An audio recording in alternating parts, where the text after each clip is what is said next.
call the meeting to order. It's 5 o'clock. And I'm going to ask Laura Lee to please call the roll. Stu Boyd. Here. Amy Doran. Here. Pam Howard. Here. Dawn Kirk. Here. Barbara Cruz. Here. Alexandra Lessem. Here. Nancy Rumfeld. Here. Thank you. And Stu, would you please lead us in the pledge?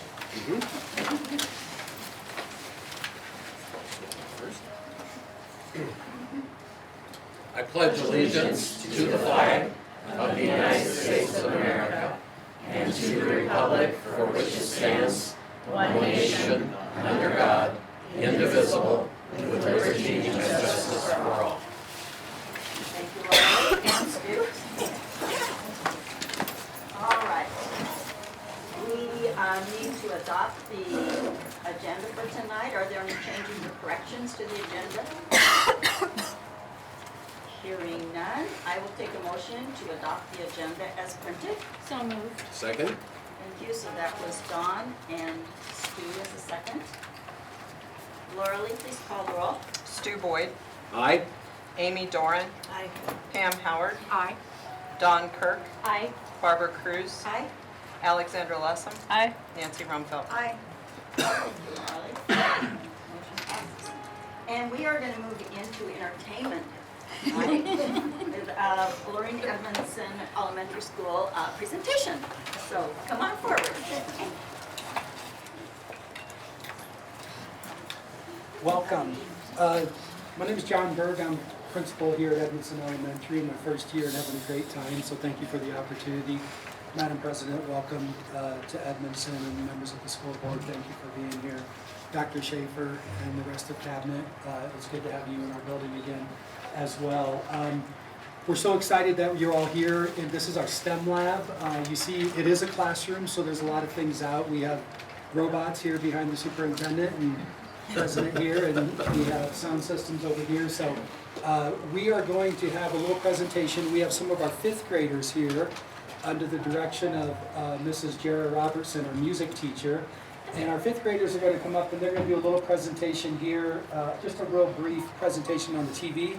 And then they've got a little bit of music for you that they're going to entertain you with. And then after that, we have to get a little bit of equipment out here as we reshuffle the tables and that kind of thing, and we'll get out of here quickly. But we're glad that you're here tonight. And Mrs. Robertson, if you want to come on up. Students, come on up here, fifth grade. Got a few things to set up. We are excited. Hi.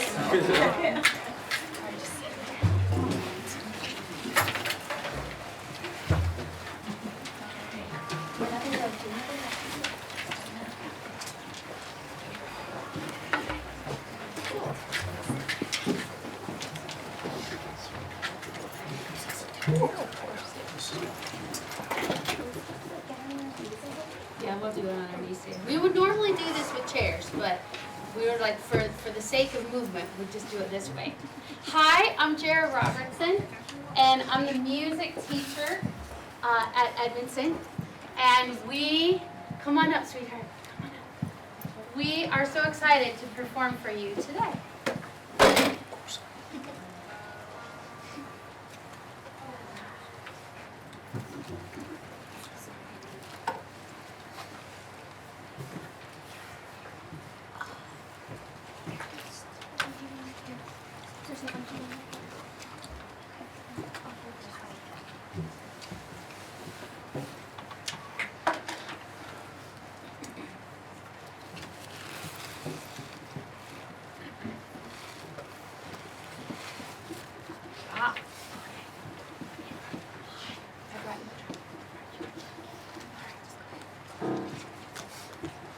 Okay, so we are the fifth graders, and we would normally be singing, but we just came off of our drum unit, and they're going to tell you a little bit about that here in just a second.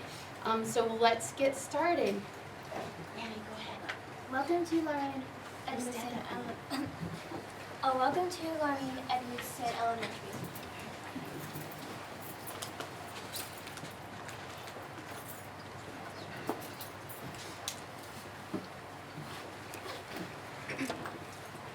We are glad you are here.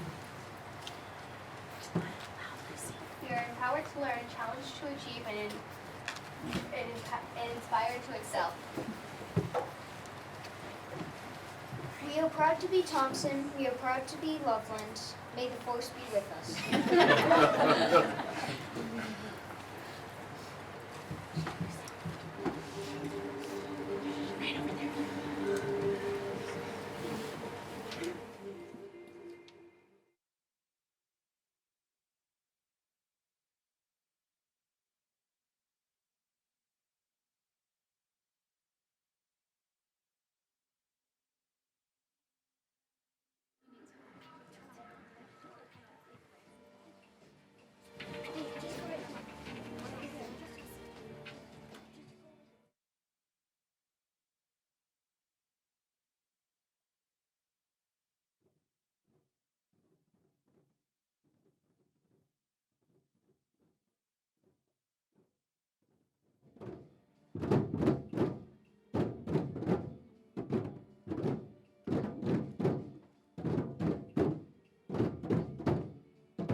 Now they have tika tika with your 16th notes. Here they go. And.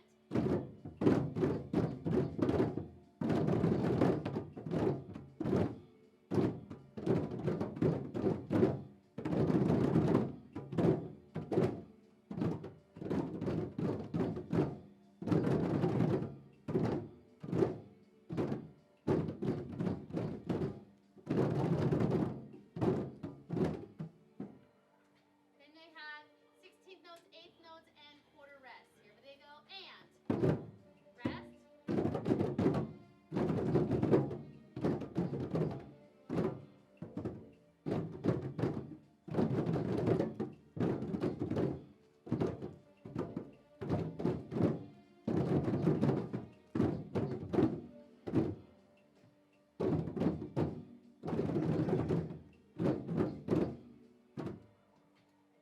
This is 16th notes, 8th notes, quarter notes, and quarter rest.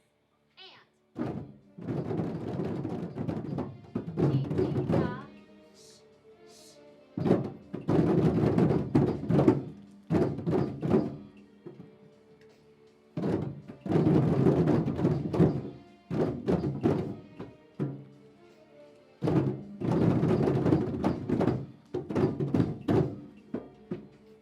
And their favorite part, if you are a Star Wars fan. 1, 2, ready, and.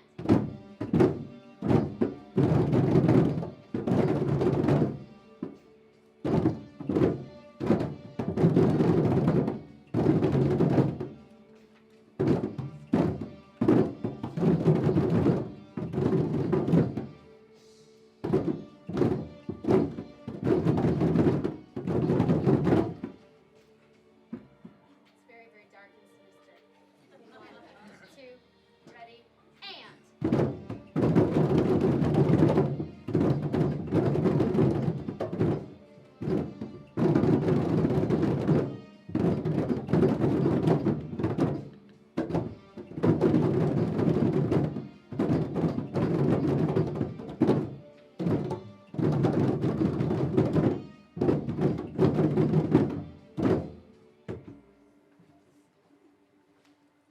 And a big round of applause.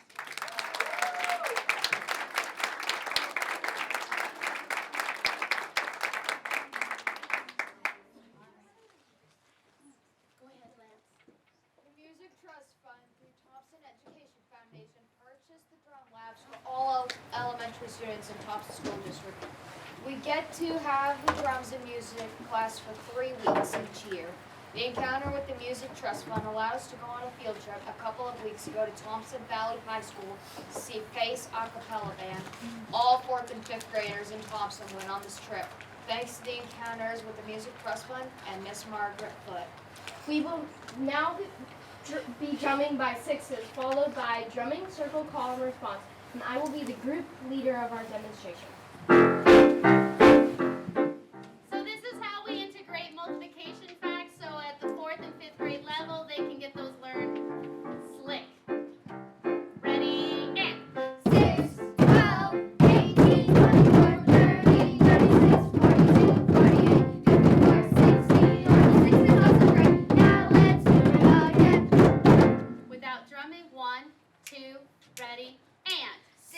12, 18, 24, 30, 36, 42, 48, 54, 60. Aren't the sixes also great? Now let's do it again. And let's hear it for fifth grade. Great, Sophia, be a leader, go.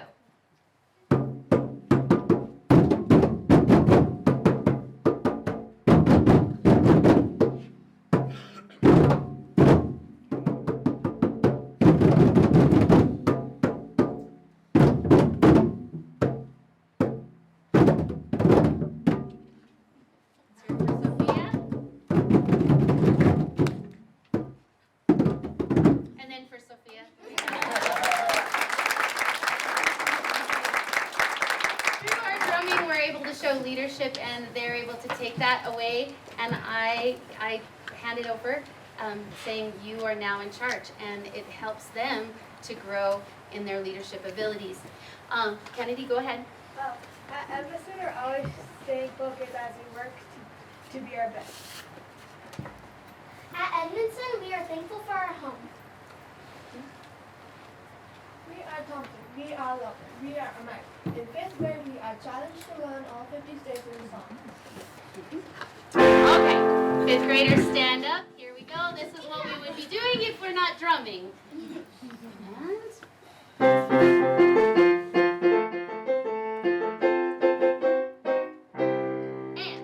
50 nifty United States from 13 original colonies. Shifty nifty stars in the flag that billows so beautifully in the breeze.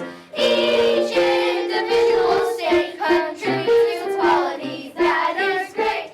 Each individual state deserves a bow. We salute them now. 50 nifty United States from 13 original colonies. Shout 'em, scout 'em, tell all about 'em, one by one till you give it a day to every state in the USA. Alabama, Alaska, Arizona, Arkansas, California, Colorado, Connecticut, Delaware, Florida, Georgia, Hawaii, Idaho, Illinois, Indiana, Iowa, Kansas, Kentucky, Louisiana, Maine, Maryland, Massachusetts, Michigan, Minnesota, Mississippi, Missouri, Montana, Nebraska, Nevada, New Hampshire, New Jersey, New Mexico, New York, North Carolina, North Dakota, Ohio, Oklahoma, Oregon, Pennsylvania, Rhode Island, South Carolina, South Dakota, Tennessee, Texas, Utah, Vermont, Virginia, Washington, West Virginia, Wisconsin, Wyoming. now that was pretty good, but do you think maybe we could do it faster? Yes, I do.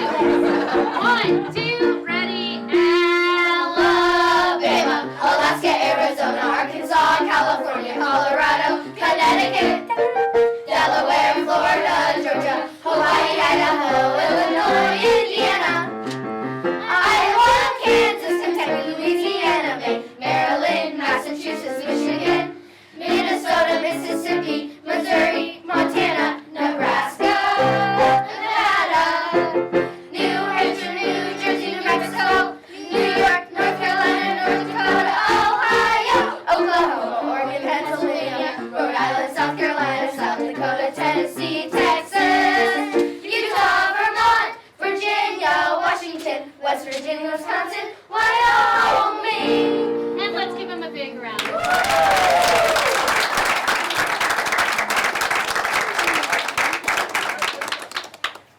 They go faster than my fingers want to go. Thank you for letting us visit with you today and to showcase some of our talents and a little bit about what we do in music at Edmondson. The last segment we'd like to do for you, so before Mrs. Edmondson passed away, I had the opportunity to be able to go to an assisted living center, and we were able to perform for her. And if you knew Mrs. Edmondson, she was a music teacher, and she would sit at a piano amongst 150, and she's like, and go! So this was actually her favorite song that we're going to sing for you now. And she always requested it when we would go to the assisted living center, and it is God Bless America.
Thank you. Thank you. Really enjoyed it, even the drumming was wonderful. Thank you. Thank you. Thank you very much. All right, fifth grade, now pick up your drum. We'll head on out.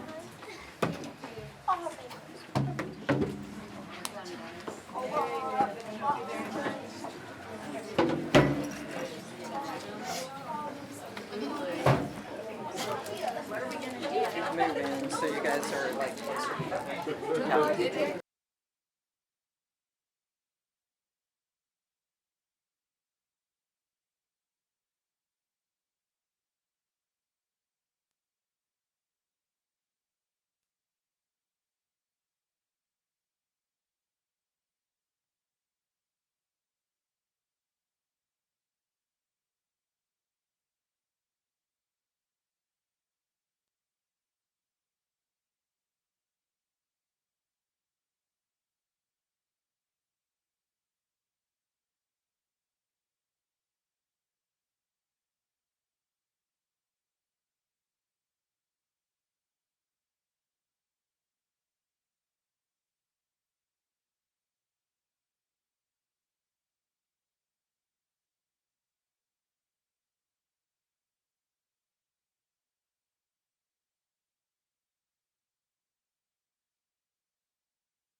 All right, we are ready to begin the discussion items for our meeting.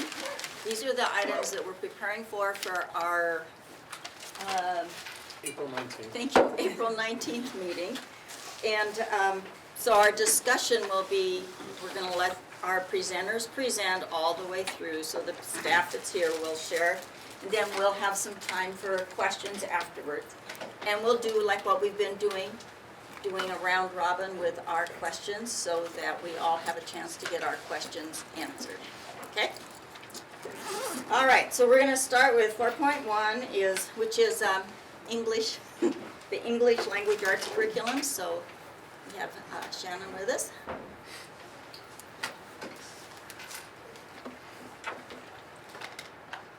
and Melissa. I should have thought about that, but she stood up first. So that's how it came out. That's how it came out.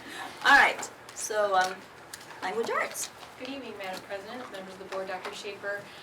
We don't have a new presentation tonight per se, but this is an opportunity for you as a study session to ask any additional questions you may have had since our Director of Curriculum and Instruction presented last board meeting over the proposed English language arts curriculum materials. Shannon Clark. Do you want us to jump in with any questions that we have first? Yes, this is nothing. Nothing This is the same nothing had a materials chance as to last look at year it. for you to Okay, have so looked we'll over. begin over there with Mr. Boyd. You thoroughly answered all my questions at the last presentation, so I have no questions. Okay. Nancy? I don't have any. As I told you, it was good news. No emails from teachers, so yay, let's go on. I think it looks great. Thank you for sharing so thoroughly the first time, because it was very clear and really helpful, so thank you. This is the easiest meeting. Well, you're only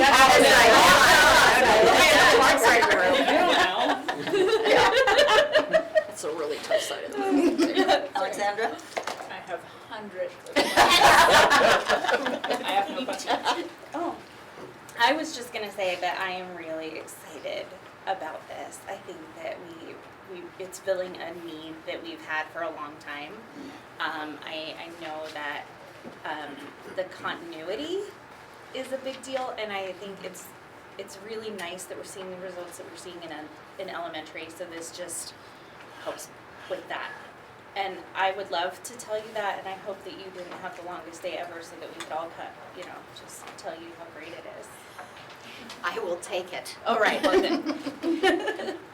Being a literacy person, I'm thrilled that we have something that will offer a nice step from where we are with elementary up into middle school. I know that it's hard to go from being wide open to doing what you've wanted to do for how many years to now coming back in. So I'm glad that we have a thorough plan for helping them make that adjustment. I know that they will do great with it because of the type of program that it is. So thank you very, very much. Anybody else? Okay. Thank you. Run. Thanks, Tabitha. Oh, that was cute. All right, the next person we invite will be our friend Lamb from Early Childhood. And he has several items that he's going to share with us tonight that have to do with routine times that we see him come in and share. So we have something to share. Madam President, Dr. Schaefer, members of the board, Lamb Carroll, Director of Early Childhood, and the first thing I'm going to share with you tonight is their Head Start self-assessment. So if you look at those focus areas, we really talk about school readiness. So a lot of our efforts are focused on making sure that kids are ready for kindergarten and beyond. And focus area number 2, inclusive and supportive cultures. We really do that safety and belonging are critical to our students' success. So importantly, it's about developing relationships and welcoming them into the classroom so they feel a part of it and make that connection in their learning. Focus area number 3 is on human talent. And we really believe that investing in our teachers' talents and skill set will provide them the tools necessary to support students. And part of it's also that we hope that by offering that, we can retain our staff and keep roping in more. So our annual self-assessment is truly what it says. It's about looking at what we've done for our program and also in compliance with Head Start. And it also helps us reflect on, have we made progress on our objectives? Is there anything systemic that we need to address? And are there any innovations that we can share with other Head Start providers?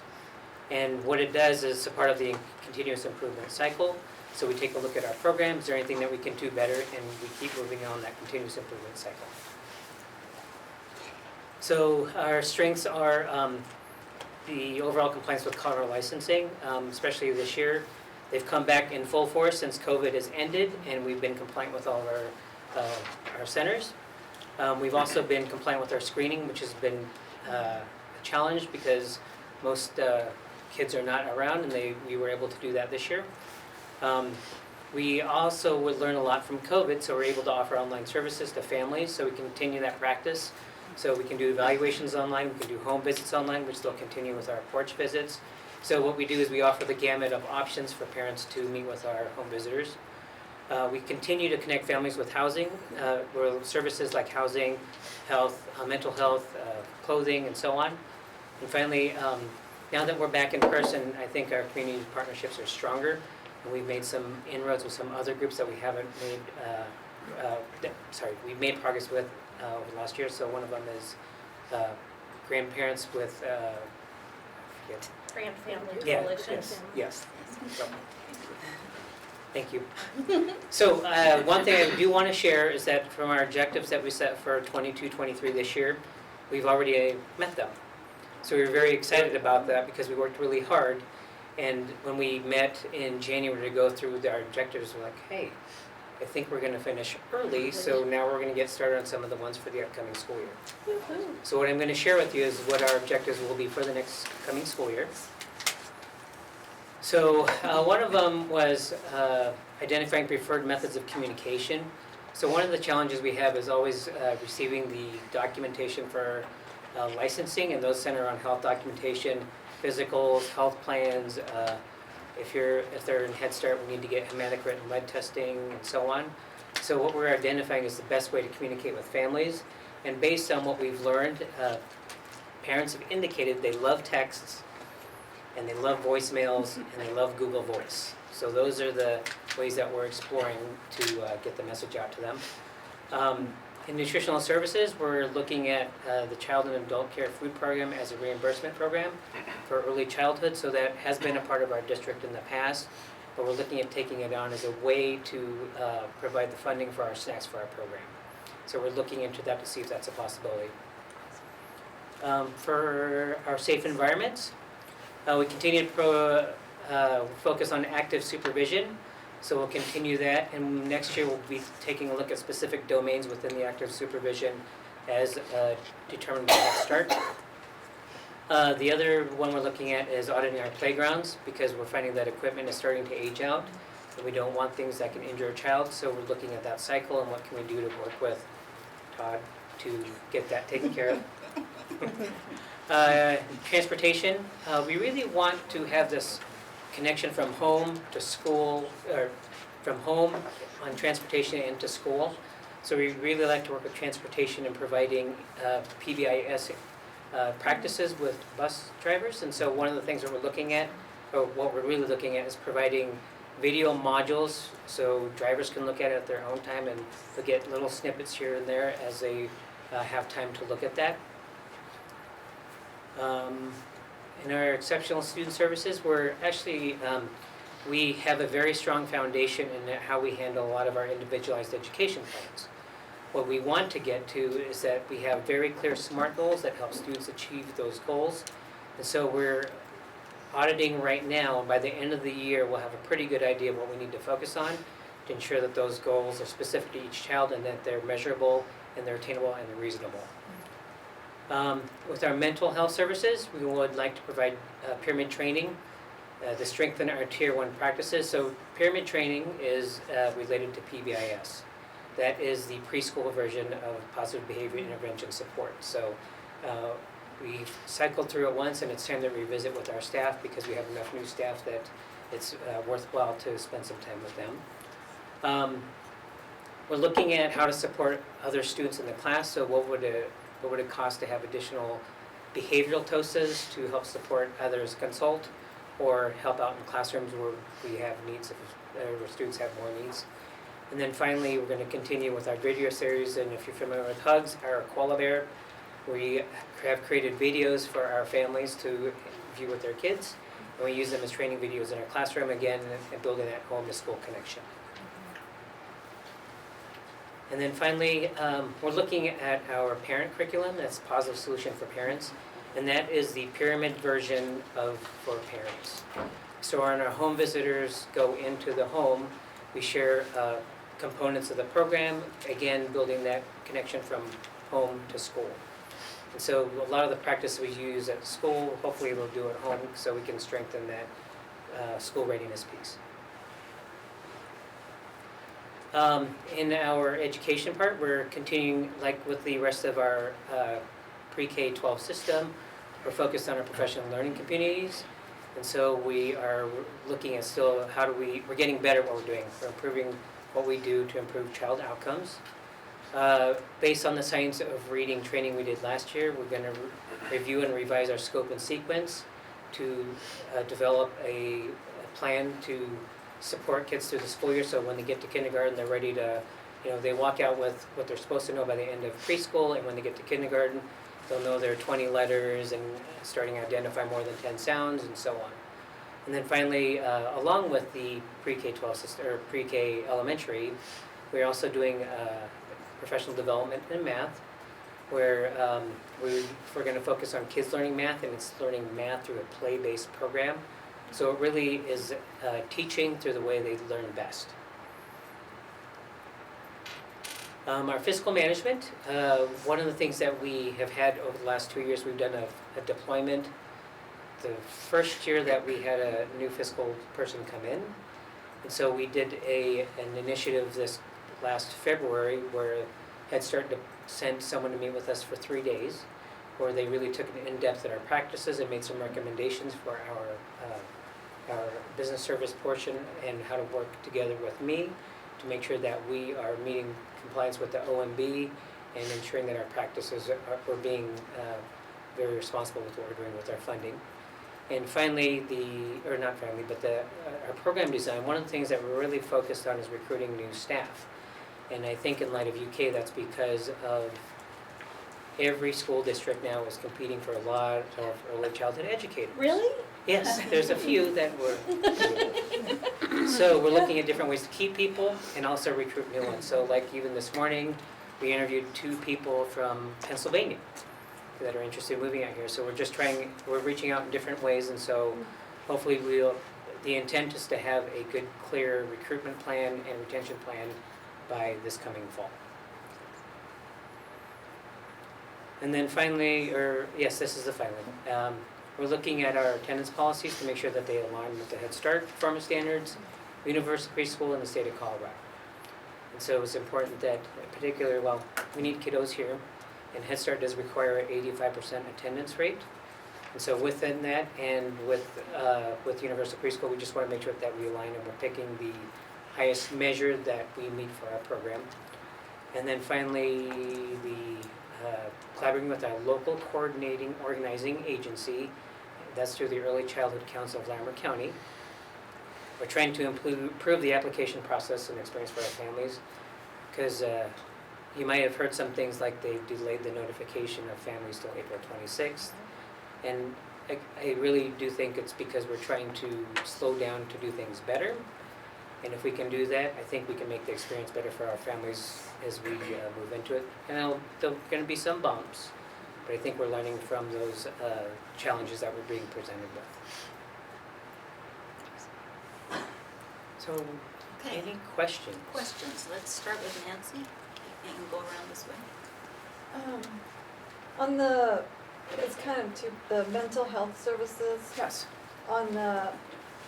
How are the parents, families included in the SEL and the behavior needs? Does that tie into the parent curriculum assessments? It's more with our Yeah. Sorry, I didn't mean to cut you off. That's okay. It's tied into our Second Step program. So Second Step is a program that teaches kids about their emotions and then develops strategies on how to interact, like, for example, turn taking. That's a learned behavior, and so we don't necessarily tell them how to do it, but we start asking questions about what might you do to solve this problem. And one of the solutions is you can get an adult to help you with it. Or we have timers that eventually what we do is we scaffold their strategies to use so they eventually will solve things like that on their own. So there's not just necessarily a program that uses it as opposed to just teaching them about their behaviors and then how to self-regulate and then developing that executive function to start making choices on their own. But the parent curriculum is kind of all, Yeah, does so that the kind of help tie pyramid- it all together? That's Yeah, what the it does. So parents- they can create things at home that support what we're doing in school. Okay. Yeah. Thanks. Mm-hmm. Pam? Can you remind us how many students are in Head Start right now? 139. And do you expect that to increase? So Next that is year, our that- allotted slots. That's it, for okay, the for, so district. next year, Yeah, so it that'll won't stay change. stable. Unless they offer an opportunity to expand. Okay, but at this point, that's the limit. Yes, Okay, correct. all right, thanks. Mhm. Amy? I just think it's great that that the focus is home to school and, encompassing, and I'm really, really curious and fascinated about the PBIS training with the bus drivers. I think that will, that will be awesome. Because again, that can sometimes be that place where, where does that fall? Right, We right. don't know who, so if everybody has the same language and is using the same tool, I think that that's phenomenal. So thank you for doing that. Thank you. Alexandra?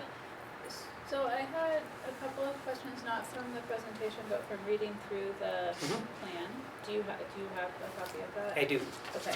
Hold on just a moment. And first of all, I really like your shoes. Oh, thank you. They're very cool. So the question, I had one, there's a couple of dates that I was a little confused about that I think might have just been put in wrong. Oh, that could be, I'm What? going to apologize now, because if that happened, it was a mistake. No, it's okay. One was on page 8 about the IEPs, that I think those should be 2023s instead of 2022s. That's true, I'll say that now. And then my other question was about on page 12, where it talks about continued improvement of the implementation of our parent curriculum. Uh-huh. And it sounded like this was sort of started this year and then is gonna proceed through Oh, yeah. next year. Can you explain a little That's bit more correct. about that? So we implemented it a year ago, and we have had new home providers come into the program. So that's part of it, is that we did a survey of them, and we asked them how they felt with how they're doing, and they said we could use more training in terms of the implementation, because just because they're brand new, and it's their first year with it. Yeah. Okay. And then I don't remember, sort of to echo what Amy said, I don't remember if it's this presentation in here, reading in here, one of your others, but I also really like you talked about the pre-K through grade 3 transition, which you sort of referenced here Sure. with the reading and the ELA, which I thought that was very exciting and cool to be looking at that sort of continuum and seeing from all the way from pre-K to Yeah. up to the It's early exciting, it's elementary. exciting work. Yeah, it's really cool. That's all. Don? Only a push for the behavioral TOSAs, Mhm. because at age 5 we create 1 million neurons a minute, Mhm. which is more than we do at any other point in our life. So the neuroplasticity of practicing these things at that age is unlike any other time in our lives. And for every dollar that we spend on mental health at the pre-K level, we save $13 on social services for that person's lifetime. So it's our best return on investment for social services that exists. So if anyone wants to know what we should approve in that budget, that's it. So good job finding our best impact for our money. Thank you. The only thing I would share is, I'm on a member of the policy council, we call it the PI council. But I would encourage, if you, as a school board member, have not ever had a chance to peek into one of the early childhood classrooms, and just take a few minutes and watch the activity that's going on in there, and the responsibility that those early childhood teachers have with the kids, and the power of the interaction that they're learning from being able to stand in line, to figuring out how to eat, because they do family style food. Their dinners are not, it's not the same kind of thing that you see in the cafeteria at school. It's it's very powerful to watch how that all works. And taking it a step farther is that they do a lot of, at our family pie meetings, they do a lot to help build the parents that are part of our family pie to understand different fun ways you can help your kids expand their eating habits or anything else that they might be struggling with to build the families together. And it's really a neat experience to see these adults who have been working all day, getting up and doing something during our meeting that is what they could do with their kids at home. And it's fun to watch and it's so valuable. So yes, this program is huge. And review for us, how many kids total are in the program? Because I know you asked Head Start. So right now we have 551 students in the program. So 551 students in the program. That's a lot of little kiddies. It is. Yeah. So, And- okay. And I will say family styles can get a little messy at times. Really? Typical families. Yeah, I would think so. A lot of spilt milk. Yeah. Yeah. Okay. Thank you, Lamb, You're welcome. for that. Stu. Oh, Stu. Yes. Yeah, we started. Such a look I got. Okay. Thank you. First, I appreciate the fact that your report includes progress and goals in so many different areas, and I assume these areas are probably required by Head Start and so on. I think that's very important. There's obviously more involved than just instruction. Sure.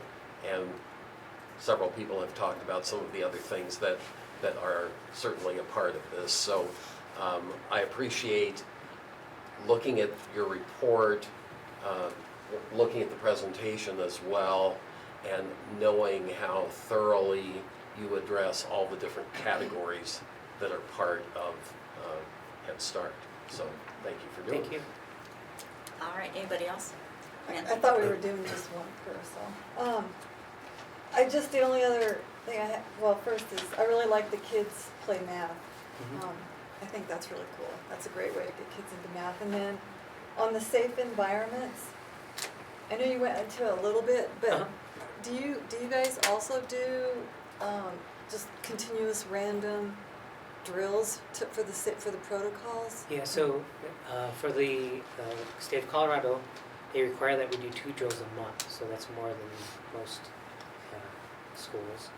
And then they require that we do certain drills throughout the year. So, for example, would be in March and April, they want us to practice a shelter-in-place drill because of the timing of the year.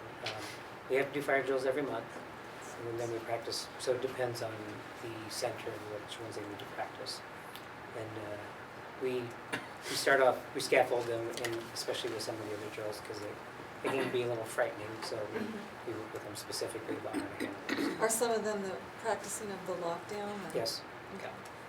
Okay, thanks. Yep. You're welcome. Anybody else?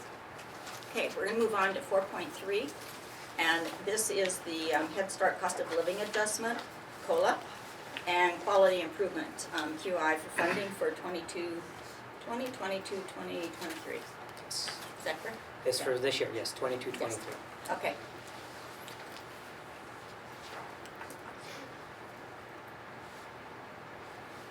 So again, this is looking through the lens of working with our kiddos, and so it's about inclusive and supportive cultures. And so one of the things that we recognize is that COVID has had a significant impact on some of our students. And so it's working with them through a trauma-informed lens.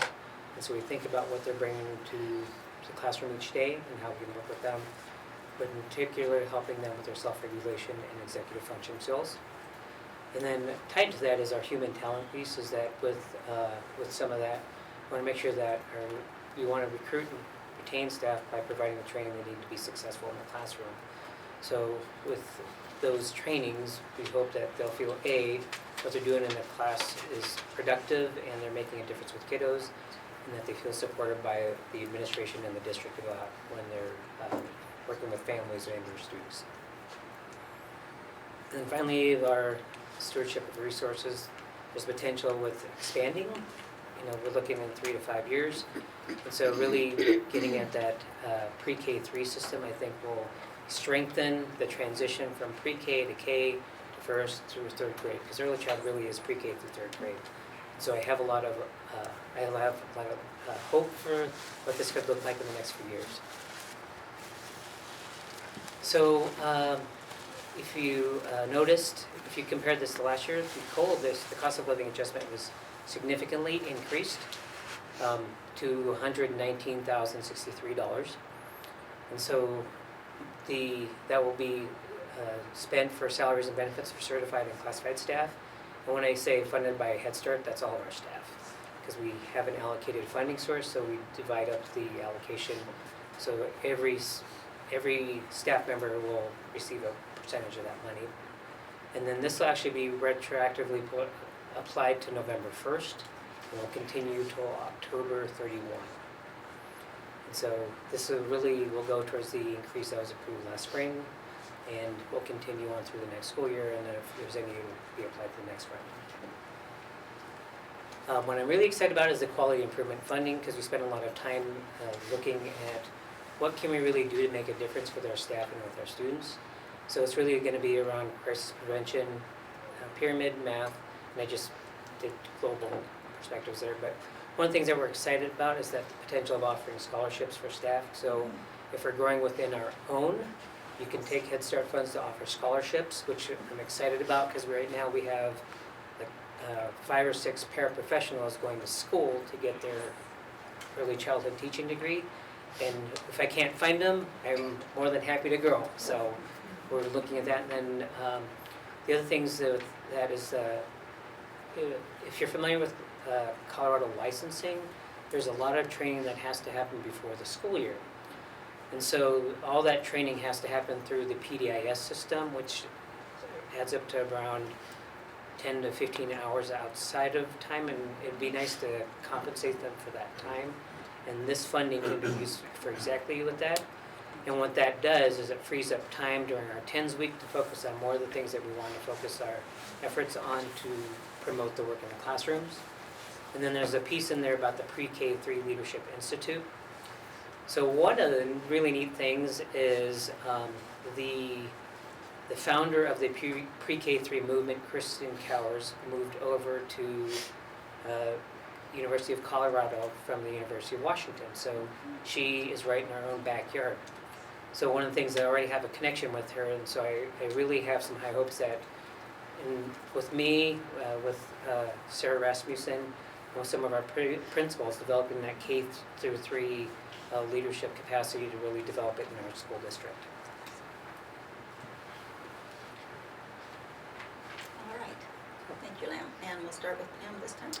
You know, I just love preschool. Like, it was so important for my kids, and I remember visiting right after we went back to in-person learning, after being remote, and talking to kindergarten and first grade teachers, just saying, oh, it's been such a hard thing not having those kids come up through Head Start and everything. I mean, teachers had kids that didn't know their colors in kindergarten, and to me that was like jaw-dropping. It's like, okay, you might not know your numbers or your alphabet, but you don't know your colors. And so they really rely on you guys so much to help our kids succeed. So thanks to you and the whole team, because it's so critical.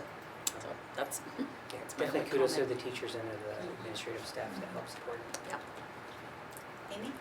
I have no questions, but would just I like how you're focusing on growing your own, because whatever we can do because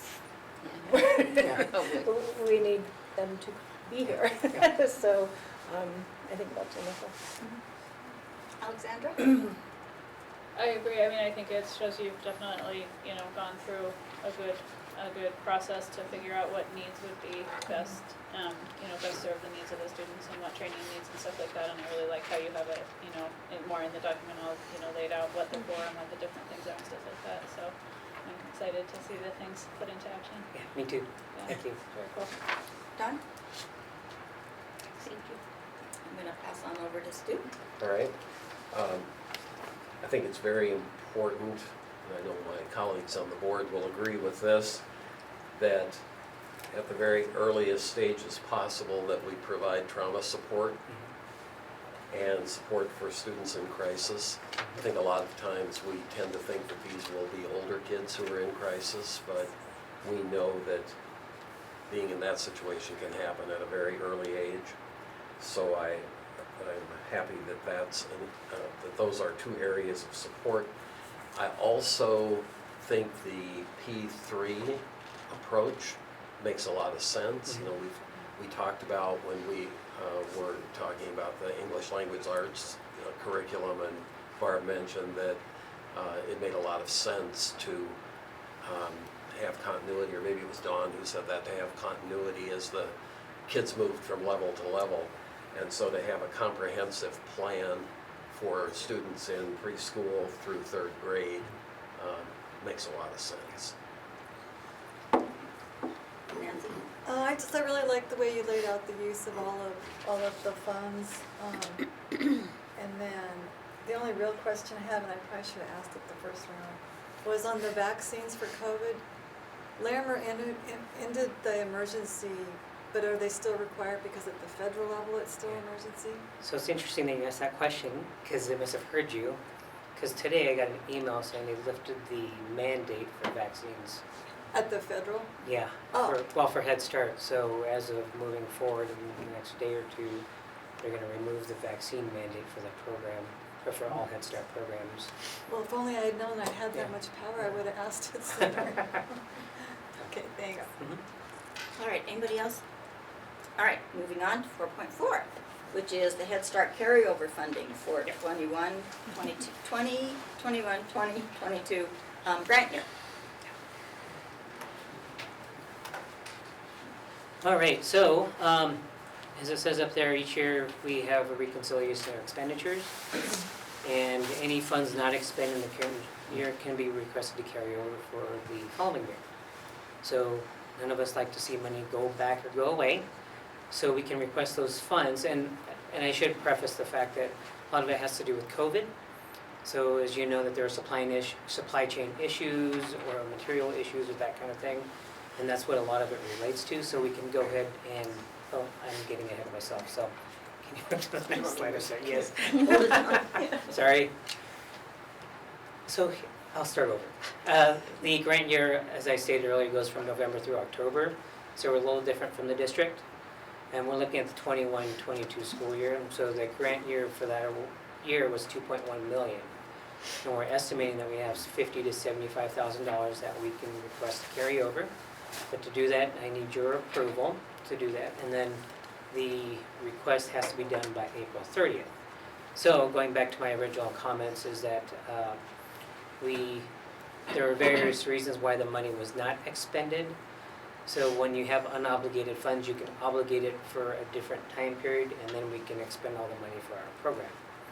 So we are requesting to do exactly that to meet the grant that was turned in for the 21-22 school year. So we'll see that back on our April Yes. 19th meeting for, to vote on it. Correct. Starting with Amy, are there any questions about it? It's just kind of natural process we do each year. Alexandra? Don? Good? Nancy? There? Okay. Before we, so beyond this, can you give us an update on that other piece? Yeah. So the other piece is that we had a conversation I believe it was last week, and one of the concerns that I brought up is that with UPK coming on board, we do have families that even if we were charging a minimal cost for tuition, I think that's still going to be a prohibitive thing for them to access the program. And that concerns me a lot because one of the things I don't want to do is not have students coming to the preschool. And I think if we can give them an earlier start to their schooling education, that'll pay off in the long term.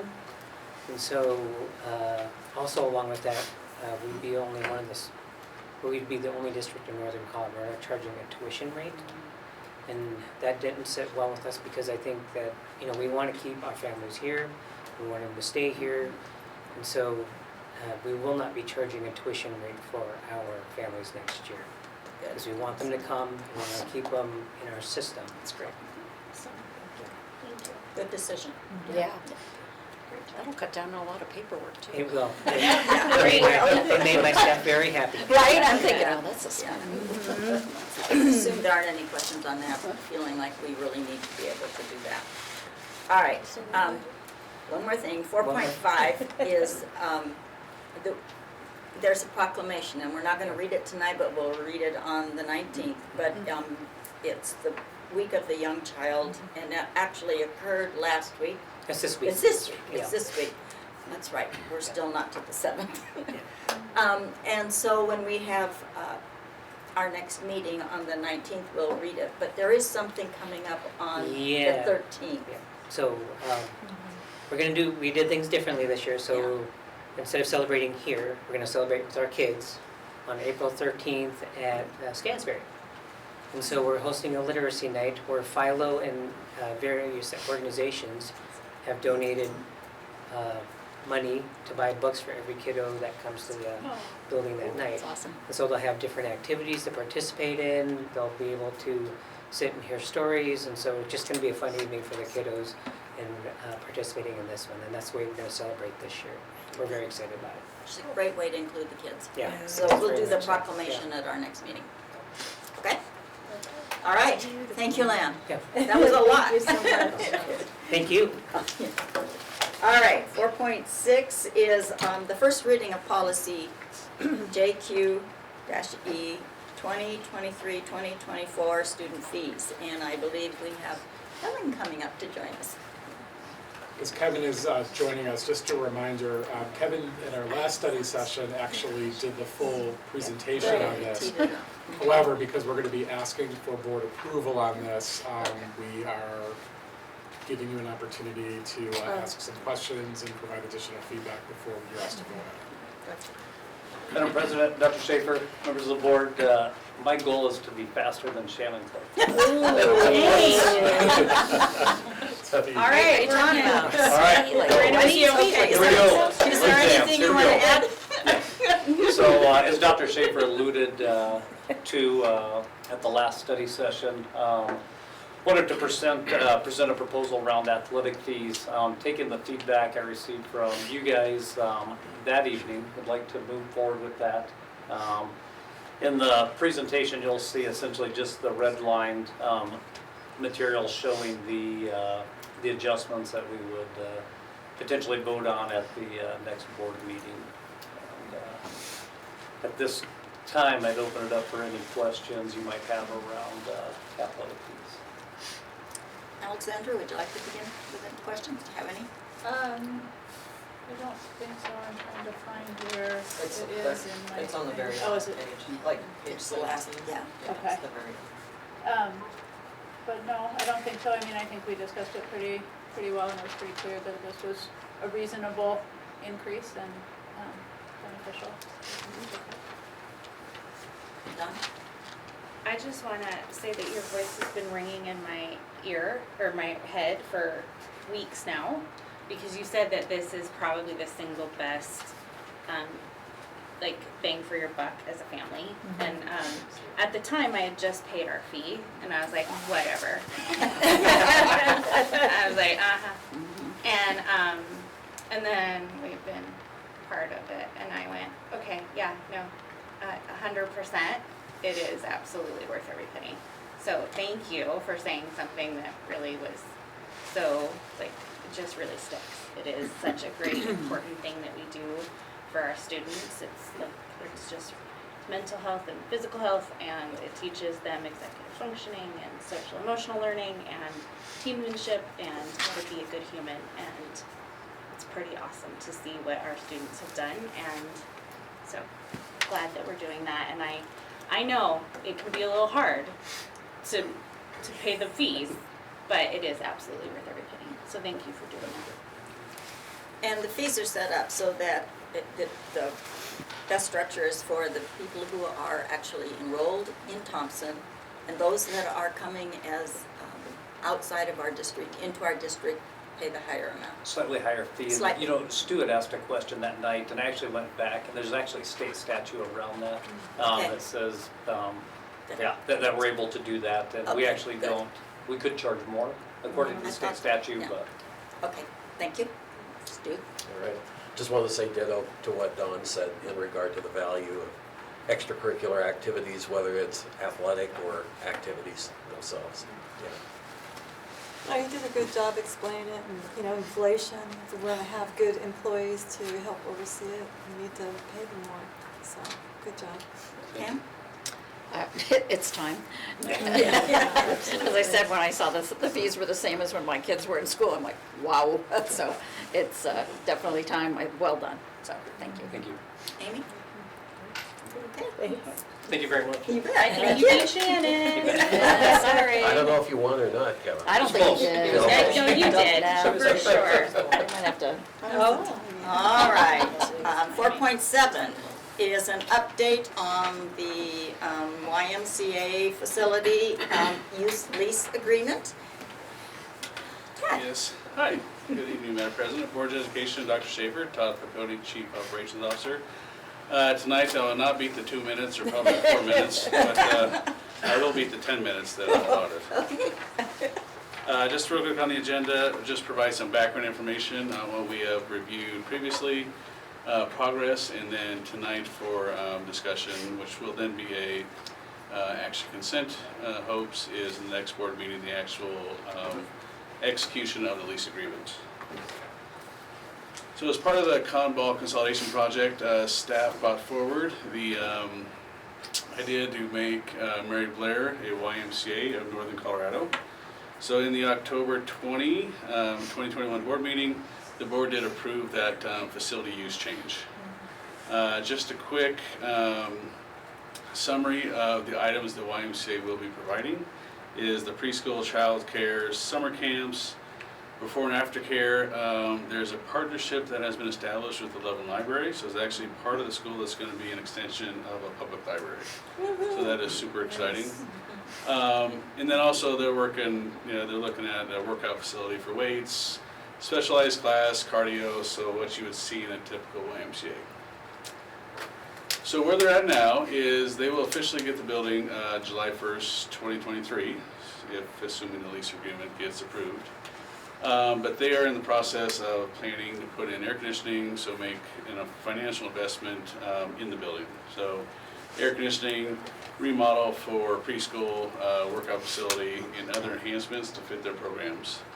The timing of that, they are working out, so they are going to commit to starting with the summer camp, before and after care, and pre-K as the start, and then work into the workout facilities within that first year of operation, and then continue the development of the facility.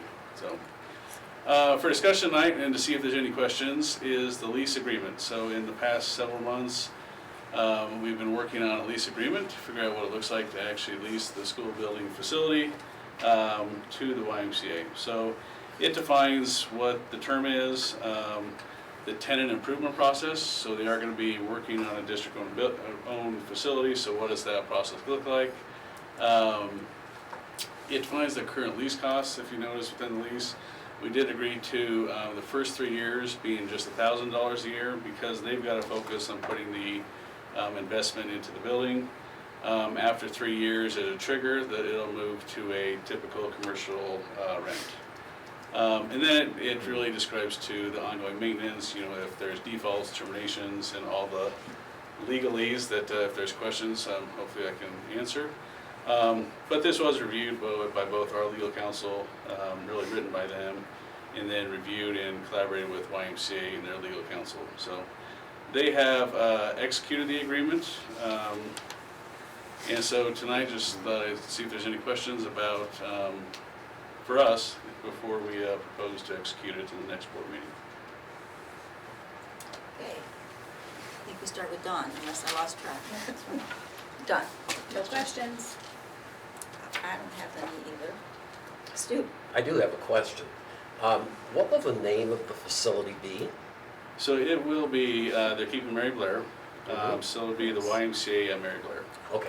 And they will provide signage that we have to approve. So we'll have the YMCA logo with at Mary Blair. So we're keeping the name with the facility. I like that a lot. That takes care of my Cool. question. Good. The only thing it looks like a standard lease when I read through it. It's just, we're just charging them that nominal $1,000 a year, Just for the first 3 years and then it because, will go to market rate? and then it'll go to the current market lease rates, yeah, just because of the amount of investment that they're putting into the building. Yeah, that was part of the lease negotiation, was to say, okay, you've got to get your feet up and running, and then we'll go into commercial rates. And they feel pretty confident that that'll give them enough time to, get their fundraising and all of that stuff in place to. They do. They've it's what they do, for a living, and that's what they're used to doing. So, yeah, They're already doing it. yeah, they're doing it, and they've got a process for it, and they've hired a pretty robust staff just in Loveland and putting a board together, for this whole process. So they feel very comfortable with it. Thanks. Ben? This is just a win-win situation for our kids, our students, and our community. So it's exciting to partner with the Y. So thanks for facilitating all this. Yeah. Amy? Yeah. Alexandra? So I do have a question. One of mine was about that $1,000 per year, which you answered, so thank you.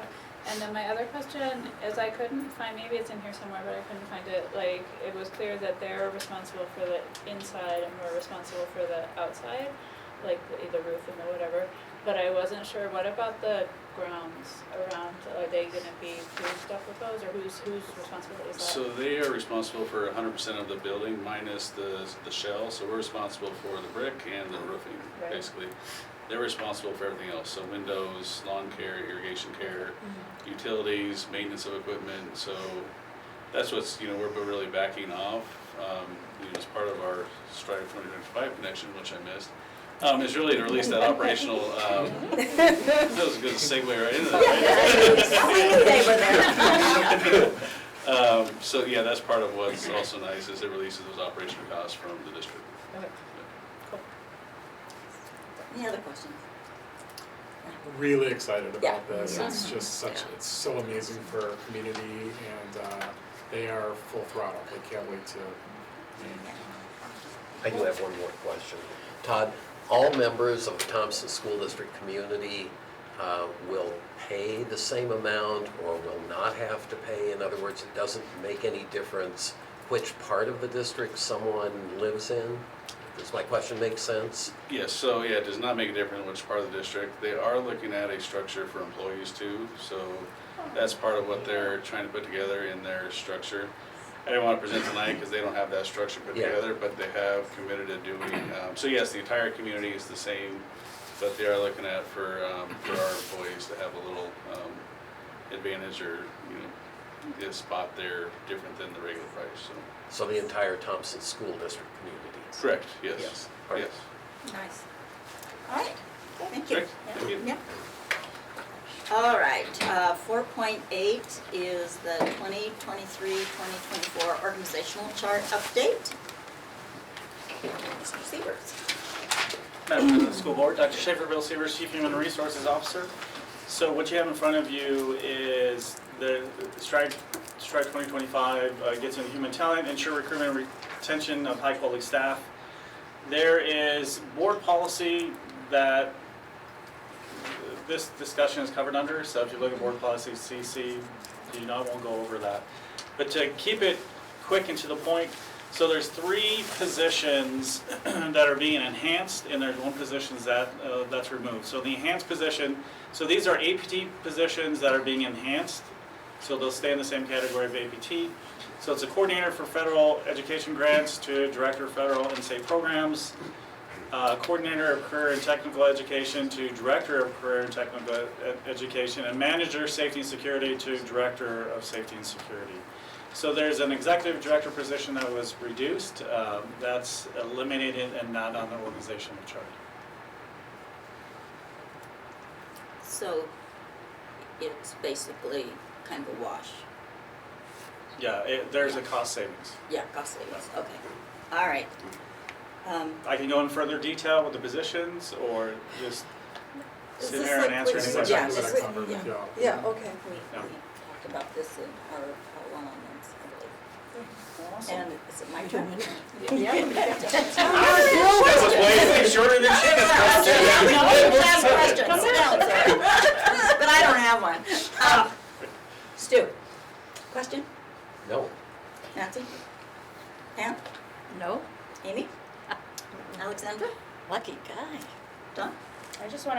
how magical it is that you created 3 positions and saved us money. Ta-da! It's definitely a team effort, so. Yeah, so thank you. Yeah, great work. All right. Way to go, public ed. Thank you, board. All right. The next few items that you'll see on your agenda are the ones that are just constantly always on our agendas as our action consent items. So those are there. I think that this one was personnel, and then there was some of the bond additional costs, 50,000 or more, yeah. So we are moving into Stu's part of sharing with us the CASB update on all the legislative information. Right. So if you are looking at that, either on your device or up here, you'll see that the top part of my report looks very similar to what the report has looked like before. I won't read to you what it says. Hopefully you've had a chance to look at it. These are some of the salient points that I think are important from the last time that I reported to you. You'll notice that I don't have any mention in the report to the long bill, and the reason that you don't see that is my understanding is that when we meet this week on our 2+2 sessions, that Gordon is going to review the highlights of the long bill with us. So that's why that's not part of it. What date's mine? Also, you'll see more detail than you have before. You know, this was kind of a new thing that we were doing. I had a conversation with Dr. Schaefer, and I said, it seems to me like I'm doing a lot of talking. So I want to modify what the board sees and what the community sees. So when you look at the report, rather than just the numbers of the bills and the title of the bill, you'll see a brief summary, both of the content and where the bill happens to be in terms of moving through the Colorado legislature. So I will call particular attention to 3 of the bills. I decided there was too much information for me to put it in here as a bullet point. And the first one is HB 23-1231, which is, the short name of it is the math bill. And so you can see there what I gave you in terms of summary points, but let me give you some of the additional information of this as it moves through. Now, it could, of course, be amended, things could be taken out or added, but I think this bill looks pretty cool, and it is in very good shape in both the House and the Senate in terms of passage. One of the requirements is that the Colorado Department of Education will provide free optional trainings for teachers in evidence-based practices in math, including interventions to help struggling students. There will be strong encouragement for districts to create ways to support students and families, including notification of parents about struggling students, providing materials to use at home, and public posting of math curricular materials. 4 more, and they're quick.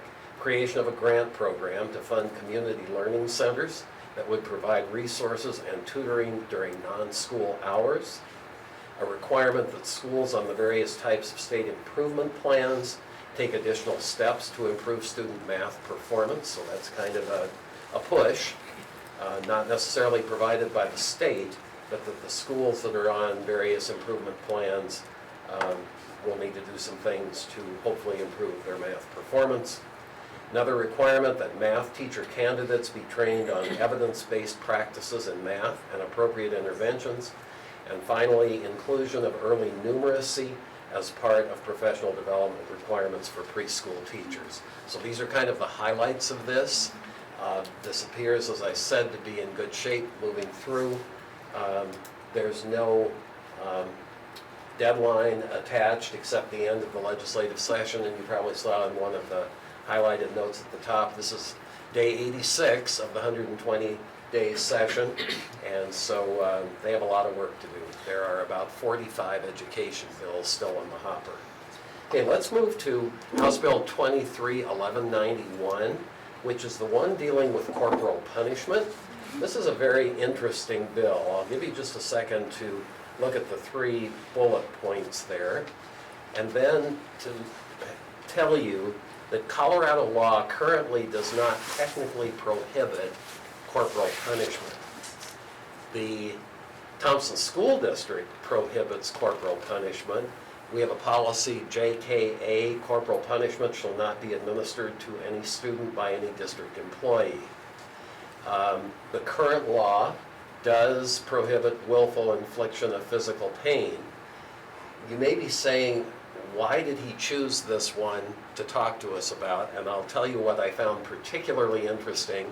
And at our legislative committee meeting, people really kind of, sat up, we were on Zoom, but you could see people kind of react to this.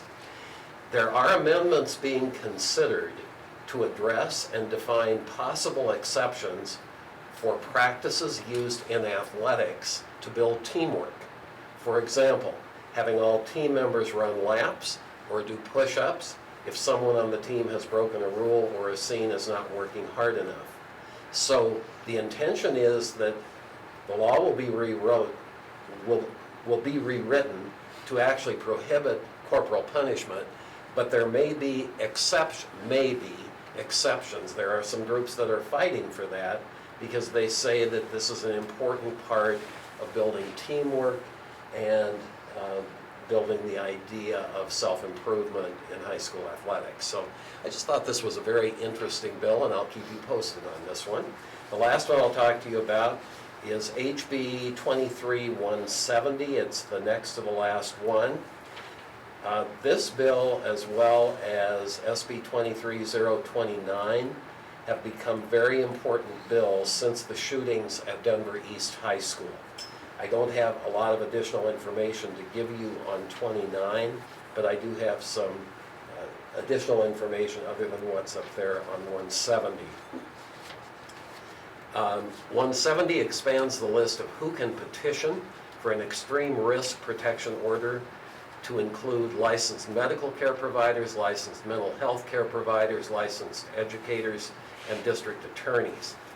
They've received some interesting feedback on this bill, and I'll summarize just a few points very quickly. Recognizing that licensed school staff have a very unique and close view of perceived health and welfare attributes of students, the expansion to allow licensed educators to be able to petition for an EROP has merit. Some related questions and concerns, however, are these. Notice that I said licensed school staff have a very unique and close view of perceived health. One of the comments that has come in is, although they may have a close view, they may not have accurate insight into the health and welfare of their students or have training adequate to be able to identify. Question, how would a licensed educator go about petitioning for this order? What, if any, liability would exist if a licensed educator failed to recognize or should have recognized that an EROP should have been sought? And will training be provided for licensed staff to assist them in knowing when an EROP should be sought? So the feedback that has come in, and this kind of makes sense, since this is an education bill, I haven't found feedback related to medical care providers, health care providers, and district attorneys, but you would expect, I think, that the questions and concerns would come in from school districts and school boards about licensed educators. So this is an important bill, and I will keep you updated on that as I have additional information. Actually, one thing in addition to the third bullet that's up there on 170, the Senate on Friday concurred with House amendments, and so that should probably mean that the bill will even go through a little faster. So that's my report. Okay, thank you very much, Stu. Thank you. I think as the next group is getting ready to come on up, I think we'll take about a 5-minute break so everybody can get up. This concludes the part of our meeting that was based on our preparation for our next board meeting on the 19th, which, by the way, is in Berthoud, just in case you forgot. And so we will take a quick break so that we can get prepared for our next discussion item.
All right. We're gonna keep them on this side of the table.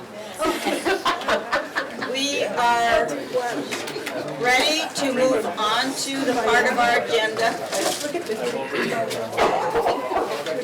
which would be our study session discussion item. And tonight we have one big one, and then we have a small one that we're going to try to take care of before we finish tonight. So it's 6.1. It's discipline data and student behavior update. And we have a nice big team of people that are going to help us through this. I'm not sure who I'm turning it over to. Melissa? Yes, Okay. I'll introduce the team here. Thank you, Madam President. Tonight, we bring to you a behavior update to provide not a huge amount of data, but just to be able to have a conversation around some different types of behavior incidents and tracking that we do. So behind me, or to the side of me here, is a list of all of our team members here. So I will ask you that when they speak that they can introduce yourself. So I can just turn it over to you. But we have representing two divisions here. So we have principals, and we have operations and learning services. And so I'm just going to go ahead and turn it over to the team. Melissa, before we start, could I just ask you a question? Yes. I submitted some questions to you. Could I ask the question at the point that the slide is up there, rather than waiting until the end and then having to go all the way back through all the slides? I don't have a question on every slide, and no more than one question on any slide. Here's my recommendation. So I know several of you submitted questions in advance, and I've asked my team to do their best to embed these answers into the presentation. Okay. So the other thing is, because we want to honor the time of the board and be able to ask questions, I recommend that we go through the entire presentation and then be able to ask questions. But I'm hopeful a lot of your questions will be answered within the presentation. Okay. Sorry, Steve, but I was... No, that's fine. Yeah.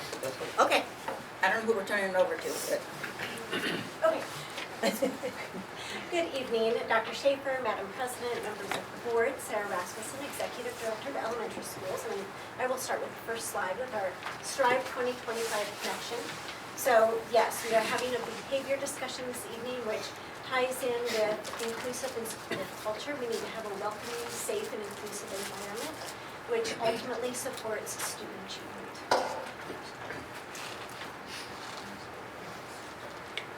So this is our agenda for the presentation this evening. As we go through this presentation, we will approach many of the topics at a higher level, digging into a few a little bit more in depth, but our hope is that there will be plenty of time for questions at the end. Good evening, everyone. We're going to start with just a couple of behavior data slides, and I just wanted to explain, this is very hard to see from here, but if you put on your bifocals, you can see there's a year under each column, and what might be a little confusing is that that represents the end of the school year that this data is from, because that's when we do state reporting on discipline and behavior. So typically, if you see, say, 2022, we think of it as, oh, that must be representing the 2022-23 school year, but it's actually the opposite. So you can see this is reported by students with at least one incident, and you can see this does not include this year's data yet because the SIA team is currently working on that report, so it is not available yet. Of course, the school year's not over yet as well. So of course, keep in mind that COVID in March of 2020 obviously would have affected the outcome data there. 2021, so that's the school year ending in 2021, was a hybrid year, right? So we know those years that look lower there were affected by not being fully in person, whereas last school year we were. So you can see that that data last school year is very similar to the data before. And I would just be able to say to you anecdotally, because I of course do monitor the incidents on a weekly and monthly basis, that it's looking to me to be fairly on track to probably have similar numbers to those 3 years that weren't affected. But I don't want to be premature, and of course we'll have the actual data for you as soon as that's available. The next slide is also very small for you. And so that is showing you by grade level. And so you can see that our middle schools last year were dealing with some stuff, but that is also not atypical. The previous middle school teacher and working at Cade's and whatnot, that is not atypical, but we work to lower the incidence at every grade level, and you'll hear more about that as we go along. The next two slides I have for you is just a reminder of the type of events that we keep track of. So these are informed by requirements from CDE, and some of these are actually subsets of others. So for instance, this slide here has bullying harassment. Bullying harassment currently is actually reported to the state as part of detrimental behavior, but that is changing. So next year, bullying will be its own code that we will report on, which I am highly in favor of. And then on the next slide, you'll see a few more of those event codes. And the reason I wanted to go to this one right away is that on the end of the last slide, you saw detrimental behavior. On the beginning of this slide, you see disobedient, defiant, and those are actually the most common event codes that are used by far across every single grade level. And part of that is because these represent very broad categories. So disobedient, defiant behavior includes dishonesty, disrespect, disruptive behavior, and profanity, for instance. And detrimental behavior includes currently bullying and harassment, but that's going to change, as I mentioned, also physical aggression and threats. So when we, I believe some of our questions were about, well, which behavior types do we see the most often? It's by far in those two categories, detrimental behavior and disobedient, defiant behavior. I get nervous when I see all the principals nodding their heads. All right, so this slide, just as a reminder that just like everything else we do in our schools, when we're talking about student behavior and discipline, we monitor that data and we use it to inform our decision making. So we, of course, have a variety of ways we collect data. So we have universal data we collect, we have progress monitoring. When we're responding to student behavior, we are going to do that so in a tiered system, a layered support system like we would for academics, with regular progress monitoring. We also, of course, because as Sarah mentioned at the beginning, while I may particularly want to help Jen with her behavior, I'm also trying to work on the behavior of the entire school. And so that data would inform even school-wide plans like SUIPs, as well as individual student support and everything in between. I just put up a couple of examples of some of our data collections, sources that we use. I apologize, in the earlier version of this there was a typo, so I removed that. I apologize for that. And good thing I remembered, okay, I have to print it out, so I'll keep going while that gets fixed. So, of course, you're very familiar with the Panorama Climate Culture Survey. That survey helps our schools with looking at our students feeling competent, able to control their own behavior, and do they have the environments and supports around them to help them with positive pro-social behavior, and are they feeling safe, and some of those other considerations. So when we think about a survey like that, that's helping us approach behavior and discipline from a preventative way, and also thinking about protective factors, right? So that really big picture, comprehensive way of looking at how do we have positive environments in our schools, including behavior. Healthy Kids Colorado survey is up there as well. So in Healthy Kids, we can monitor things like what are our students' attitudes about substance use. So of course we're looking to see how many kids are ticketed in those areas, which you'll hear more about later. But we're trying to have that not be the case at all, right? So we want to prevent that up ahead. So we do a lot of prevention education and one of the ways we track if that's working is because some of the questions in health gets called out of surveys. So that's just one example of how that data collection tool helps us with the topic of tonight. Bloom Sites, as I believe we've talked about before, is helping our schools keep track of students feeling safe and connected and supported. And that is really used at the classroom and school level, not so much at the district level. Smart Source is an optional survey that our wellness teams at our schools can do, and that helps them gather data on protective factors and prevention, including many aspects of comprehensive health, like physical health, mental health, nutrition, and so on. And again, that's coming from that lens of prevention and protective factors.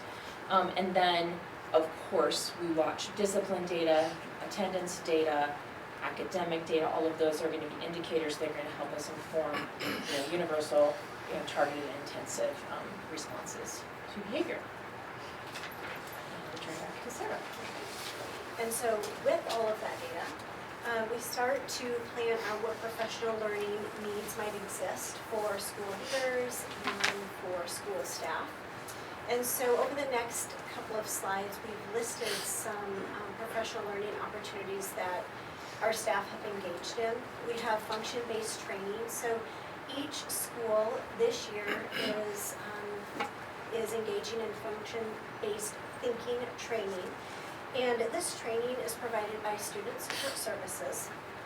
And it helps to inform staff how to look at behaviors and do their best to, through data collection and observation, determine the root cause of the behavior, which then better informs them to plan for interventions that would actually address the root cause of that behavior. Our inclusive and supportive implementation teams, each school is engaging in that work now. There are teams at each school that have identified a focus area. The focus areas are PBIS, so positive behavior intervention and support, family, school, community partnerships, as well as attendance. And so these teams have engaged in approximately 30 hours of work this year to really dig in and look at their systems and structures, and then implement those changes or new ways of approaching these different areas. And this is about at this point it'll be a 2 to 3 year continued process, because each team will use their data to determine what they're going to dig into next. As far as instructional practices to increase engagement, this is work that secondary and elementary has done. Secondary cooperative learning and elementary is really focusing on setting up strong structures with literacy to engage kids in very meaningful differentiated reading group, small group work, as well as independent work. So we also have had access to wonderful professional learning through our Kaiser Permanente RISE grant, which, as I shared recently, we were one of only 4 school districts awarded a 3rd round, so another 3 years to support that work. So trauma-informed practices help reduce problem behavior. We have a couple of our coaches can provide our schools with restorative practice, as well as actually quite a few of our schools have worked our restorative practices through the RISE grant and other sources. And I'm actually like to share kind of a fun announcement on this topic. We are able to get one of our coaches, Jody Wardlow, trained to be a trainer here in the next couple of months, and she will then be able to train somebody at each school to be a trainer in restorative practices. It's really, really exciting, because we've been trying to do this work with just one person, kind of chipping away at it for years and years and years, and we found a new model of how to do this. So really excited to roll that out. And we'll probably be doing some of that through implementation teams work, so that we're not pulling schools in too many different directions. Our SEL specialists at our schools help with professional learning based on the needs of the schools that they support in this topic area. We did something new this year. Our mobile behavior support team has been assisting with functional behavior assessments and behavior intervention planning for a few years now. And our school counselors asked if they could have some additional training in the area. So Haley Uphouse, our fantastic lead on that team, worked with a few other folks to put together a multi-part optional training for our school counselors so that they could be more in the lead of doing FBAs and behavior intervention planning for their schools. And then I would add that whenever we're doing FBAs and behavior intervention planning, that is a team effort for the school team and the family, because it's pretty comprehensive, right? So that is part of that process there. And then the last one up there is also Haley's work, though we are growing the team that can help with this, is doing verbal and nonverbal de-escalation. And if you're familiar with CPI, that model eventually, of course, that's the same training we use if we do have to enter into some sort of restraint with a student, but actually the majority of that training is trying to avoid that at all costs. And that portion is the verbal nonverbal de-escalation. So Haley has worked to have that be a standalone training that people can have access to, because of course we want to avoid the restraints as all possible, so we don't train everyone in that by any means, of course. But in any case, that is a training that she has been doing at the request of schools, and pretty much our entire team, for instance, is trained in those strategies as well. Okay, so it's one thing to have us talk about what we're doing, but we wanted the principals to be able to speak to it as well. What's it actually looking like?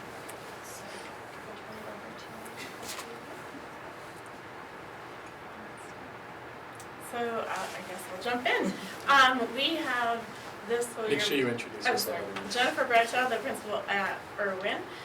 This school year, we had a part-time SEL specialist who was providing opportunity for students prior to there being a behavior issue or whatnot, bringing them down to the office and doing some de-escalation work with the students within her office, and just doing some of that SEL work with them directly. So that works with the SEL specialists. We also have been utilizing the restorative practices with our staff and administration, and working collaboratively with other schools when we create a restorative lesson around that to share it, so we're not all having to recreate the wheel. We have a shared drive where we can put lesson plans in when we assign a restorative lesson for a student. So that's some of the professional pieces that we're doing. If I may add to that, one of the assistant principals shared that idea at an AP meeting, and so we're actually turning that into a tool that's going to be available to all of our school administrators. So. I'm Jamie Cruikshank, and I'm the principal at Thompson Valley High School. And so I've learned a lot this year just by talking to our kids. And so one of the things that we decided to do, because of getting the opportunity with inclusive attendance, is we decided to do an environmental scan. And because we really wanted to know what kids are thinking, and why aren't you coming to school? And what do you see? And what's in the building? And so we really wanted to focus on our kids. And so we walked through a lot of classrooms, we walked through a lot of our commons areas, we asked questions such as, do you witness bullying in our building? Who does the bullying? If you tell somebody, is something done? So questions like that. If you look around, are you welcomed in our building? Wow, I can't tell you how much I learned from just asking those questions. So it was really eye-opening, and we've done it with a couple other groups at this point, but we want to continue to do it with other groups. And so that one, the first group that we did was pretty inclusive, as far as we had students that didn't like to come at all to some of our very good athletes and very good scholars. So it was kind of across the board, and it was super interesting. So I don't know that I ever would have gotten the opportunity to do that if it wasn't for the groups that we've been in. And so I'm really thankful for that. Another thing that we focused on really hard is trauma-informed. We decided this year that we would really focus on Heather Forbes' presentation of trauma-informed. And we have a teacher that is very knowledgeable in trauma-informed, and so she brought that to our staff. And so what I think that helps do is it trains our staff to look at what is this behavior, and is it from this source? And is this going on for this student? And then, how do we get them more help so that we don't see those reoccurring behaviors in the classroom? So that's kind of where we've been with that piece this year. Madam President, Dr. Schaefer, members of the board, I'm Justin Wood, principal of Wood Kitchen Elementary School. We are one of the schools that gives the Bloom Site Survey to our students. We do that quarterly to just get a sense of, are we seeing growth within things like connections? Obviously we want to see decreases in the numbers of, around bullying and things along those lines. And what we came up with was there's two areas that really stood out to us. One was around students understanding their own feelings, understanding their emotions, understanding what they're going through, and being able to regulate those. That was one of our areas that students just did not feel like they were able to address those. And so that was a big piece. The other big piece was just connections in schools. The way it comes across in Bloom Sites is a sense of belonging. You feel like you belong, you feel like other people know you. And so the two professional learning areas that we've implemented, one is what they call TBRI, and I don't know if you've heard about that, but TBRI is trust-based relational intervention. And so this is really an idea of building connections with kids first. And so we've taken some steps in making sure those connections are in place, and we built that trust with students. And about half of our staff has gone through that professional learning so far, and we have plans to continue that with the other half of the staff over the summer. The second thing that we've done a lot with is zones of regulation. I think many of you have heard about zones of regulation. Basically, it's linking emotions and energy that students are feeling to colors so that they can identify what those colors are. And then we have tools in place.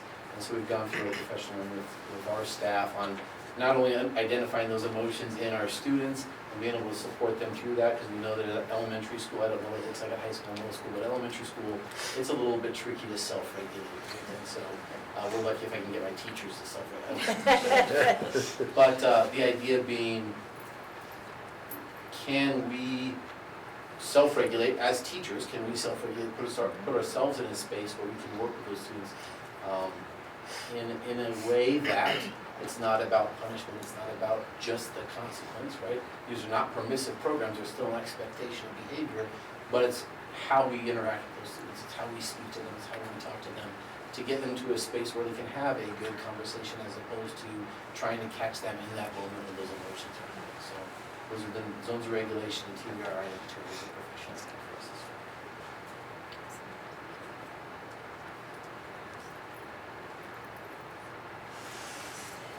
So as we move into this next section, we'll talk about prevention. So what are the things in place throughout the entire school?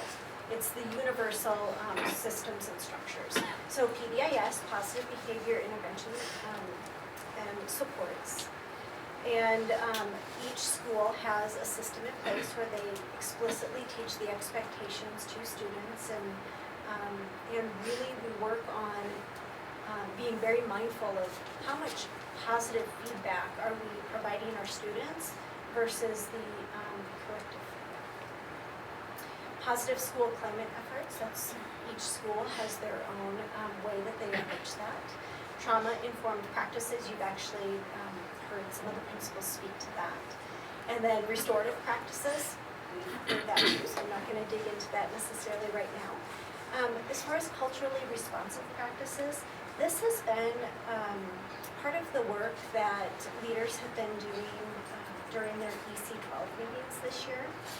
And we will continue to dig into classroom practices as we move into next year. We've just kind of started scratching the surface on this, but what we're using to really ground our work in conversations is the Teacher Ed Effectiveness Professional Practices Rubric, Standard 2. It really talks about what it means to have a culture and climate in a classroom that makes students feel comfortable and provides the structures in which they're able to participate and really maximize their learning potential. And then family, school, and community partnerships. Again, each school has their ways that they reach out and work with their community, and that is a big focus with our implementation teams, as mentioned before. And so we have a lot of schools that are really trying to redesign what that looks like for family outreach. And our best hope is that as these partnerships and these relationships get built, that families are feeling like they can reach out to trusted individuals within the school to really find out, what does PBIS look like in our school? What does it mean when we say culturally responsive practices? What does that look like in my child's classroom? Because we know that that's where the best information is going to come from. So promoting those family, school, and community partnerships in a way that builds that, that really solid connection will answer a lot of families' questions, and we just really want to make sure that our schools are putting structures in place that allow for those conversations. So this next slide has some pretty tangible examples of things that we have in place in some of our schools for prevention. Cozy corners. Some of our elementary school classrooms have cozy corners in them. And a cozy corner is an area that's established for a student to visit if they are just feeling like they need a space. They need time to remove themselves from whatever it is that's causing them to feel like maybe they're moving into the yellow zone in the zones of regulation. Prior to students using this, classroom teachers set up expectations. When can you use the cozy corner? When is are there certain times of the day? Is there a certain situation that would allow the cozy corner to be accessed? So all of those parameters are set up.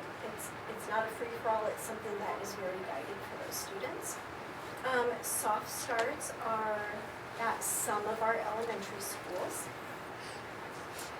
They allow students to come into the school, get breakfast, check in with the adult that is supervising them during that time.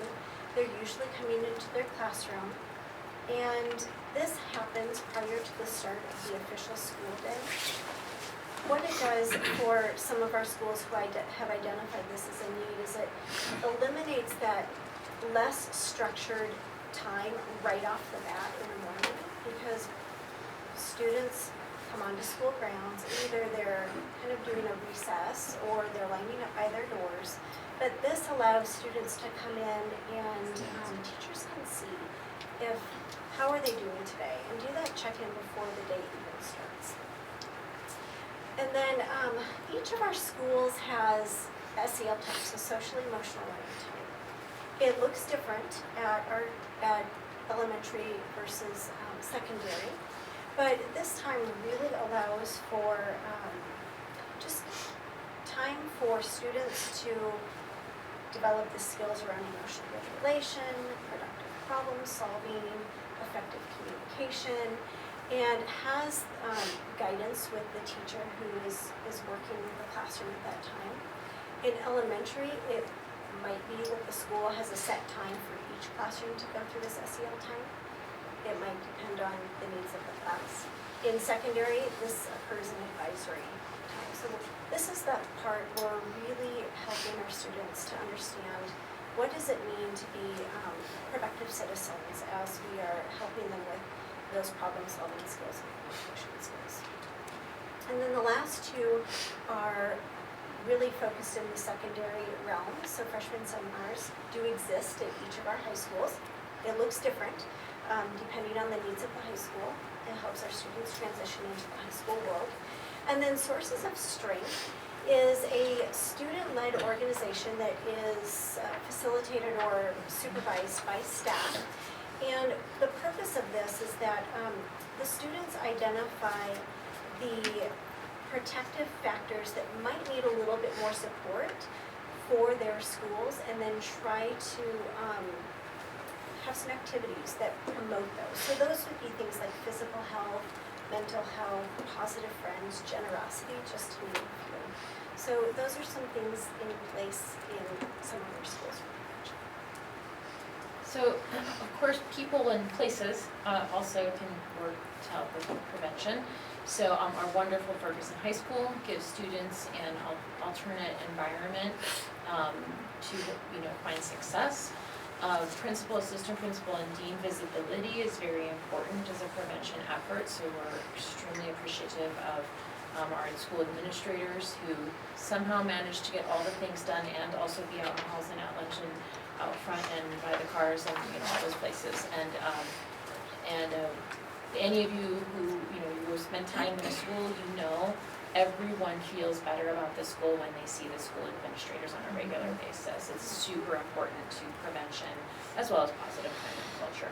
Of course, we also have our wonderful campus security who are not just there to respond, they are there to help with prevention and do an absolutely incredible job. And I love that some of them come through the back door by my office and I talk to them a lot. They're really great people. So just a wonderful part of the team. We have our outstanding school counselors. So we have full-time school counselors at every single school, at the elementary level, which we have one of the best school counselor to student ratios in the state of Colorado. Which tends to have a somewhat better ratio than other places, so it's very exciting. We also, of course, have social workers and school psychologists as well. And then we have SEL specialists at nearly all of our schools at this point. Of course, we have an enhanced version of that position. That's our mental health SEL specialist for folks who have mental health licensure. And when we're able to snag those people, we try to assign them to our secondary schools so they can help with those higher level of needs there. So there are many other environments and people that we could have talked about. These are just a few I wanted to highlight as it was truly important to create this layered system of supports and prevention that we have for our students. So I'll kick us off again. I would say, Erwin, this is our big heavy hitter areas, prevention and all the work that we're doing to prevent student behavior. We've seen a big decline in our behavior at our school. A couple of the things that we have been focusing on, we're focusing on family community partnerships. One of those pieces, we had a family night at our school in which Joe came and we had 9 different sessions available for our families to explore and attend.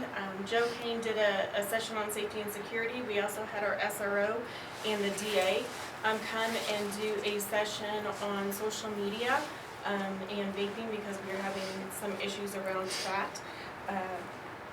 Another piece, as Dr. Guthel said, is visibility of the admin team. I purchased all of us movable desks, and I said, if you can work on a computer in your office, you can work on your computer in the hallway. And so we roll our desks out to our pods in our halls, and we can sit there and work and keep an eye on things just as well as we can in our office. So we're rolling our desks out, and it's funny that you throw the kids off when you're out there doing your work. We have, as I mentioned, our dean, she creates SEL lessons for our building. Every Monday we have an SEL lesson taught through our advisory, so we do sort of a soft start in the morning, and we have advisory every day of the week except Wednesday, and I'll talk about that in a moment. But they do an SEL lesson on Mondays. Wednesday, we do what's called What I Need Time, and during that time students are getting extension and enrichment, but also our counselors are doing small group pullouts, and those are addressing certain groups. It could be grief management group, it could be an organization group, it could be how do I handle my emotions. There are a variety of groups and services that our counselors provide and work in a small group setting. Those classes run every Wednesday for a month, and so they meet with that group for a month over the time. We are a PBIS school. Our motto is be kind, work hard, make good choices, and so we teach that through the lens for all of our practices and communicate that on a daily basis in our morning announcements. Bloom sites, as they shared, we analyze our data. We are utilizing that at the middle school level, and had our students, we took that data and brought it back to our council where we analyzed the data and then created lessons and took it back to our advisory and asked for student input. And so some of the area that they were concerned about was the bathrooms and just trash being left around, and so we took it back to them and they provided ideas on the way to fix that, and improve that within our building, and so we brought that back, taught some more lessons, and then rolled it back out to the students. So allowing them to give input based on the data and let them know that we're looking at that data. Our kids take Bloom Sites every Tuesday, the first Tuesday of every month, so we get monthly data on that, and our teachers utilize that for classroom seating assignments, looking at what students don't actually have connections, because they build connections and draw lines to all their friends, and so you can look at it and see who doesn't have the connections or who doesn't have connections coming towards them, and so we can help to foster those connections with students. Some of the things with staff, challenging staff to 100 positive communications, and so I work hard with the staff to say, before you call home with a negative, it's easier if you have those positive communications first. And so we're working hard. Each grade level or team has a chart in which they record positive communications, and every grade level is well over 100 positive communications per grade level home, and so that makes things easier when you're calling home about a difficult situation. So those are some of the pieces. We're also in the professional learning, sorry guys, we've been doing the Kagan training and cooperative learning structures, but I tied it in with the prevention here because we utilize those structures and protocols for team building and class building, and so those are different exercises or activities that the teachers utilize based on that professional development to establish a positive culture in their classroom. So we're using that piece. All right. I'm going to talk a little bit about Ninth Grade Academy because it's something that I absolutely adore. When we decided to do this in our building in 2014, we talked a lot about, we've researched a lot about what really helps kids. And I would say that's maybe one of our #1 preventative strategies. Freshman 101, when we first initially started, what we did is we paired our very best teachers, and they took the 9th graders. And that is still the way that it goes in our buildings, because they understand kids, they've been there for a while. Not that it's always just our older teachers, but sometimes our younger as well. So what it does, of course, is it builds relationships with our students. And that's the #1 thing. They knew what teacher they were going to have, they knew who their administrator was, they knew who the dean was, so they were comfortable with, I can talk to this person, if I don't want to talk to a teacher, if I want to talk to a teacher, these are my core of teachers, and then if I want to talk to the dean, I know him too. Which was really nice because it kind of led to an ease of our SRO being able to come in and talk about, what concerns do you have? We talked about safety, we talked about everything with kids through 9th Grade Academy. And then we started doing Freshman 101, which is what you mentioned on there. And that just gave us yet another avenue of an SEL education for 9th graders. And so when we started it, it was like build a better 9th grader. And that's what we really set out to do. And we've done it for a number of years, and I think that has been a huge help for our kids. Parents get used to talking to the administrator that has their grade level, so you have that relationship with the parents in the community, and so that was another really important piece. And so that is something that I think has been instrumental in helping us with everything that we do. Our team has also prioritized mental health, and so we do have an SEL professional in our building, and that's all she does. So instead of having to get an appointment with your counselor, you can walk right in and you can see her. And so she's there on, a triage basis, and she can be seen at any point in time. So that has been super helpful too, as far as prevention goes. It's like, I want to think about what are those things that we have prevented just by having her there and having her be in contact for our students, where they would have acted out in a different way instead of seeking help and talking to her. She's been an amazing addition to our staff. So this is at the root of our values at BF Kitchen, right? This idea of prevention and preventing behavior. And again, going back to what I had shared before, a lot of it is just around that idea of connection and trust, right? So we do a lot with PBIS, but I really wanted to highlight just a few changes we've made this year. So one is we do this soft start that Sarah had mentioned, and so breakfast starts at 7:30. They can come in and have breakfast. 7:45, they can go to classrooms, and so that basically gives them about 15 minutes before the school day officially starts to go in, to unpack, to get ready for the day, but it also gives us an opportunity to build some of those, intentionally build some of those connections. And so a lot of our staff will use strategies, like there's a 10-2 strategy that we use. And basically that means that I'm going to choose some of those students that I don't feel like I have a good, strong connection with, and I'm going to speak with them on a personal level for 10 days straight for 2 minutes, right? So it's 2 minutes a day for 10 days straight, and trying to build that connection intentionally with students. The other thing we do during those soft starts is we have both morning check-ins and morning greetings, right? So they come into the classroom, all of our teachers know, just based on research, how important those morning greetings are. So they're giving a high five or a hug, an air five for those students that don't really want any kind of touch, or just a smile, right? And so there's just those morning greetings every morning at every door as we walk, or as they walk in, they're being greeted. The other thing that they have in the boards in our classroom is you'll walk in and you'll see that the students have little magnets that they can place on the board, right? And that board could be anything from, it's a great day, to meh, right, to I'm having a rough day, I need someone to talk to, right? And they basically indicate as they're coming in the building how they're feeling at that moment, so that we can address any potential concerns immediately and just know where students are as they're entering, because we know that morning starts before they come in the building, right? And so if some things happen, or maybe they happen at breakfast, whatever it might be, we can address that right away and really prevent some of those behaviors from lingering throughout the day. We're also really focused, so we're also part of our implementation team is focused on family, school, community partners.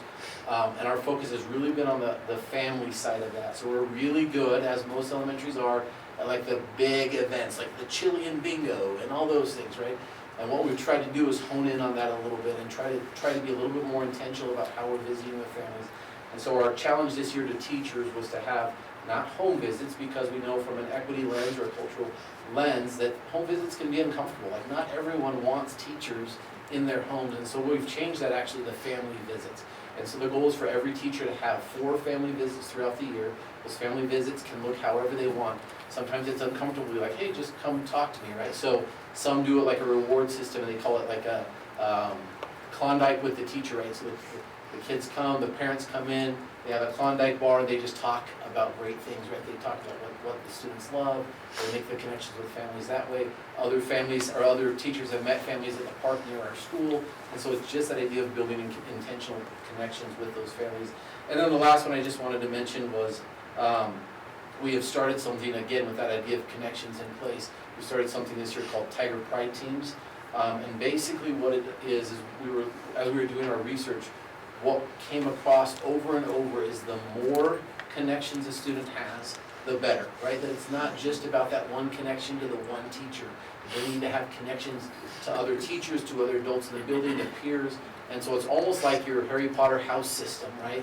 Where every student in our building has been assigned to a group, a team, and those teams are led by 3 staff from the building. And so, for example, my team is myself, a kindergarten teacher, and then one of our ILC paras. Another team is the counselor, our day custodian, and the secretary. And so they are connected to those teams. We meet monthly on a Wednesday. We've basically taken our delayed start schedule or our early release schedule and used those so that they're not missing specials or plan time or anything like that. But it allows them to meet with those teams on a monthly basis, once a week. And that can be anything from, we've gotten together and done relay races. This month we're doing something around Earth Day, and we're doing some challenges around picking up trash in areas around our communities. We've done, for Valentine's Day, we basically just had Valentine's lunch together. And so it's little things like that where we're intentionally building those connections with students. But it's not just with one teacher. They can now go, they have connections with other adults in the building, other students. And so we've partnered 5th graders with kindergartners that are having a hard time. We're partnering, my 3rd grader that really struggles goes and visits with the custodian during lunchtime. So they've just got those connections as well. So I apologize, I was a little long-winded there. So team, I'll remind you that our 40-minute presentation is now at 51 minutes. Okay, thank you, sorry.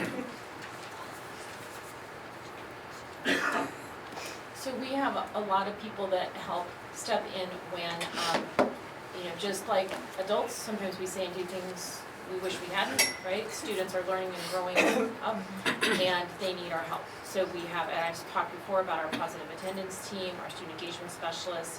We've already mentioned our school counselors, they do both preventative and intervention work. We have behavior specialists that help with general education and special education with that targeted intervention.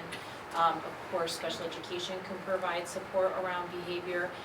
We have our mobile behavior support team that comes out and helps schools with FBAs and behavior intervention plans and some other things.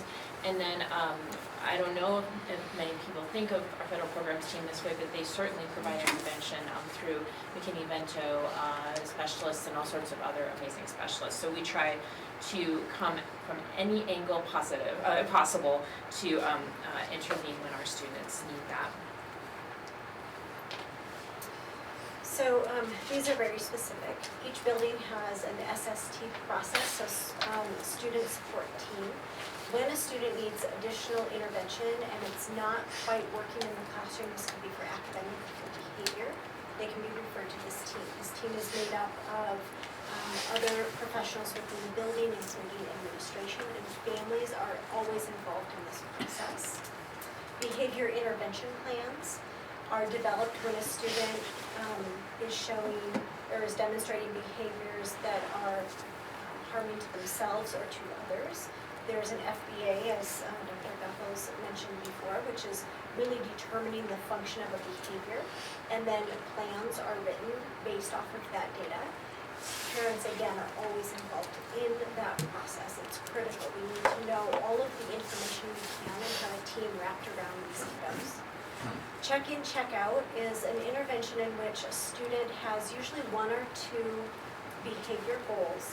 They meet with a trusted, predetermined adult in the mornings and talk about their goals for the day, and they go through the day checking in with other adults around their progress towards the goals, and then they check out at the end of the day. How did they do? What do they need to work on for the next day? Basically create a plan. And then we've already spoke about zones of regulation. So this is the last slide of information other than hearing from our principals, and you may have noticed at this point that you have not seen a single word appear about suspension. So that was quite deliberate because in-school suspension, out-school suspension, expulsion, all of those classroom rules are about safety. They're about preserving safety. They're not an intervention. And so we, of course, support our schools in maintaining safety and using that strategy when it's needed to maintain safety. But everybody's familiar with what it means to be suspended, so we didn't want to didn't feel it was helpful to the board for us to dig deeply into that. Of course, we can answer more questions on that topic if you would like. So the last slide of interventions that we wanted to highlight are, so again, some of our places, our environments that are interventions. So we have our grade 6 through 8 Carlisle classroom at Walt Clark. I spoke to you about that earlier in the fall. That's a revamp of an alternative program that we've had for our middle school students for many years.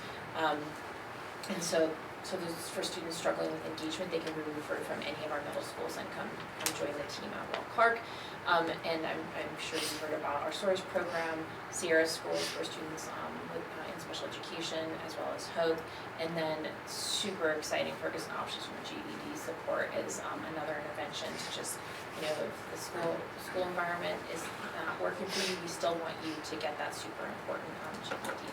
So again, many others that I could list up there, but those are just a few that we wanted to highlight. And I think that takes us to our last round of hearing from our principals. I would just reiterate the check-in and check-out, that's essential. We've had several kids that have been placed at our school that have struggled at other systems, and meeting with them on a daily basis has just really built a relationship with those students that have helped them be successful at our school. That is exactly what I'm going to talk about. Exactly. It works great. We do a lot of that, and like when I talked about 9th grade academy, you get to know your kids. And our kids that really need that, it looks a lot different in 9th grade. I'm sure you're going to see, or have seen up there, that our 9th grade discipline is much more than, say, our seniors. And so we walk those kids when they're 9th graders through a lot of the discipline pieces, and that's usually where they have to check in and check out with an adult. And by the time they're juniors and seniors, I'll have a kid that comes to my office at the end of the day and just does that and walks off. It's like, I know you're okay. And those days that they're not, they go, I'm coming in and we're gonna have a conversation.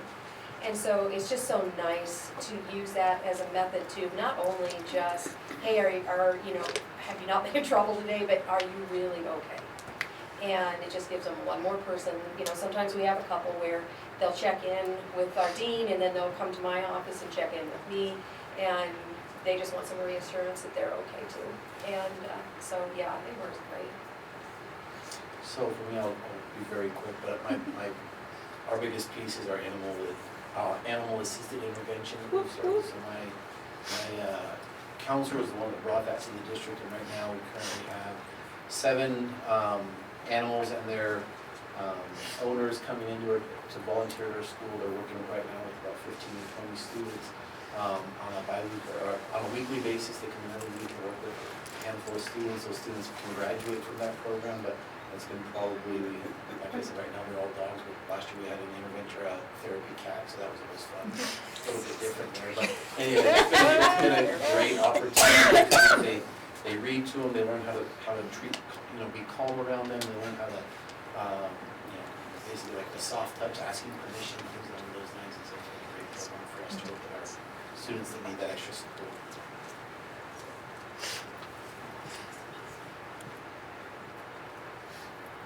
All right, security update. I'm Joe Bajanski, Safety and Security Manager here at Thompson School, so thank you, board, for having me, Dr. Schaefer. And I'm going to go ahead and go through some of the things that are kind of the response model, but there are some protections. The Strive 2025 model is ensure our facilities are welcoming, safe, and meet the needs of students, staff, and the community. We'll continuously work with our local first responders to ensure that students and staff are safe, but also to encompass a multitude of stakeholders from various professions and backgrounds in all parts of the community to ensure that our district is meeting the safety and needs that each student deserves. All right, so the MOU update, a few years ago, the district implemented a memorandum of understanding. This outlines specific training that our SROs have to go through and specific hiring practices that we do in partnership with our law enforcement partners to become an SRO. It also entails quarterly meetings with SRO leadership and myself, and then biannual meetings with their senior leadership, and then Dr. Schaefer and identified members of cabinet. We also meet weekly to discuss different trends, information sharing, all those kind of things. All right. So just before I go too far into this, I will discuss some of the high-level incidents that may or may not have occurred in our school district. However, I cannot speak to any specifically, as they may be currently under law enforcement investigation. So just something to be mindful of. We do get a variety, while rare, of specific threat calls, weapons calls, other identified things such as unlawful sexual contact, sex assault. A lot of the time these behaviors occur off of school grounds. And we just work with our partners in law enforcement to make sure that our students are safe and our staff are safe within the building. But also too, we have this other piece where we can't jeopardize their investigation, because then we're infringing on their ability to do their job. So we're just working through those types of things. And like I said, while they are rare, we always are in great communication with them frequently, and we move forward with that. Then did you want to say the piece? Yeah, I would just real quick touch on the safety review plan. So we have some lesson learned from the Denver East incident. So we did meet with all secondary principals and talk about how to truly and properly conduct a high-level search. So it's there's different practices and protocols we put in place to make sure our admin and or SRO and campus monitors are doing it to minimize risk. So that does include a wand metal detector now. So now the baggage or the backpack, whatever is being searched, can remain closed, so it can be detected without opening anything. So long story short, without going into full training, we did meet with all secondaries and really went through a detailed process of what that looked like to help protect everyone, whether you're safe security or admin conducting that. The other piece that touch on is the last one. So safe tail investigation management. That is obviously a lot of what happens. So yeah, without going into all the details of each one, they are very unique and variable. So that is the complexity of safe to tell. They come in a variation of threats, they come in a variation of levels, so in any sort of situation you think you can dream of, there's always a new one coming out there. So it is a very variable system that requires a lot of flexibility and adaptability by law enforcement and us to work through these. Next slide. So obviously Loveland High School we had. Hitting and pivoting off of that, we are going forward with a community forum for Loveland High School based off the Safe to Tell that they had last week. So we finalized that date today. That will be April 13th at 6 o'clock at Loveland High in the library there. So there will be a communication coming out in the near future about that. Really the goal there is to listen, educate, and understand what we can learn and adapt from the community. The other piece I just wanted to note is safety committee. So there's been a lot of discussion and conversation about safety within our school district and what do we do. A lot of what has come up is safety committee. So we actually do have a safety committee now that meets monthly, and it's been strategically with students input. There's been principals, teachers, TA, anyway, an assortment of individuals from the district. Prior to even last week, we've already talked about and planned on expanding that, so we're just going to do that here shortly. Really model it after the master plan committee, to where it's a productive, organized group of a committee that can progress and move things forward. It's not, the committee's not about. This committee is about focused on is production moving forward. So we'll do some bylaws and items similar to we do like CBOC or MPC to keep all those conversations in the right direction. And similar to the MPC and CBOC, we'll invite parents, parents just citizens at large that want to join. We've had quite a few volunteers in the last week about who wants to be involved, so that's okay. We'll start that and we'll continue that process.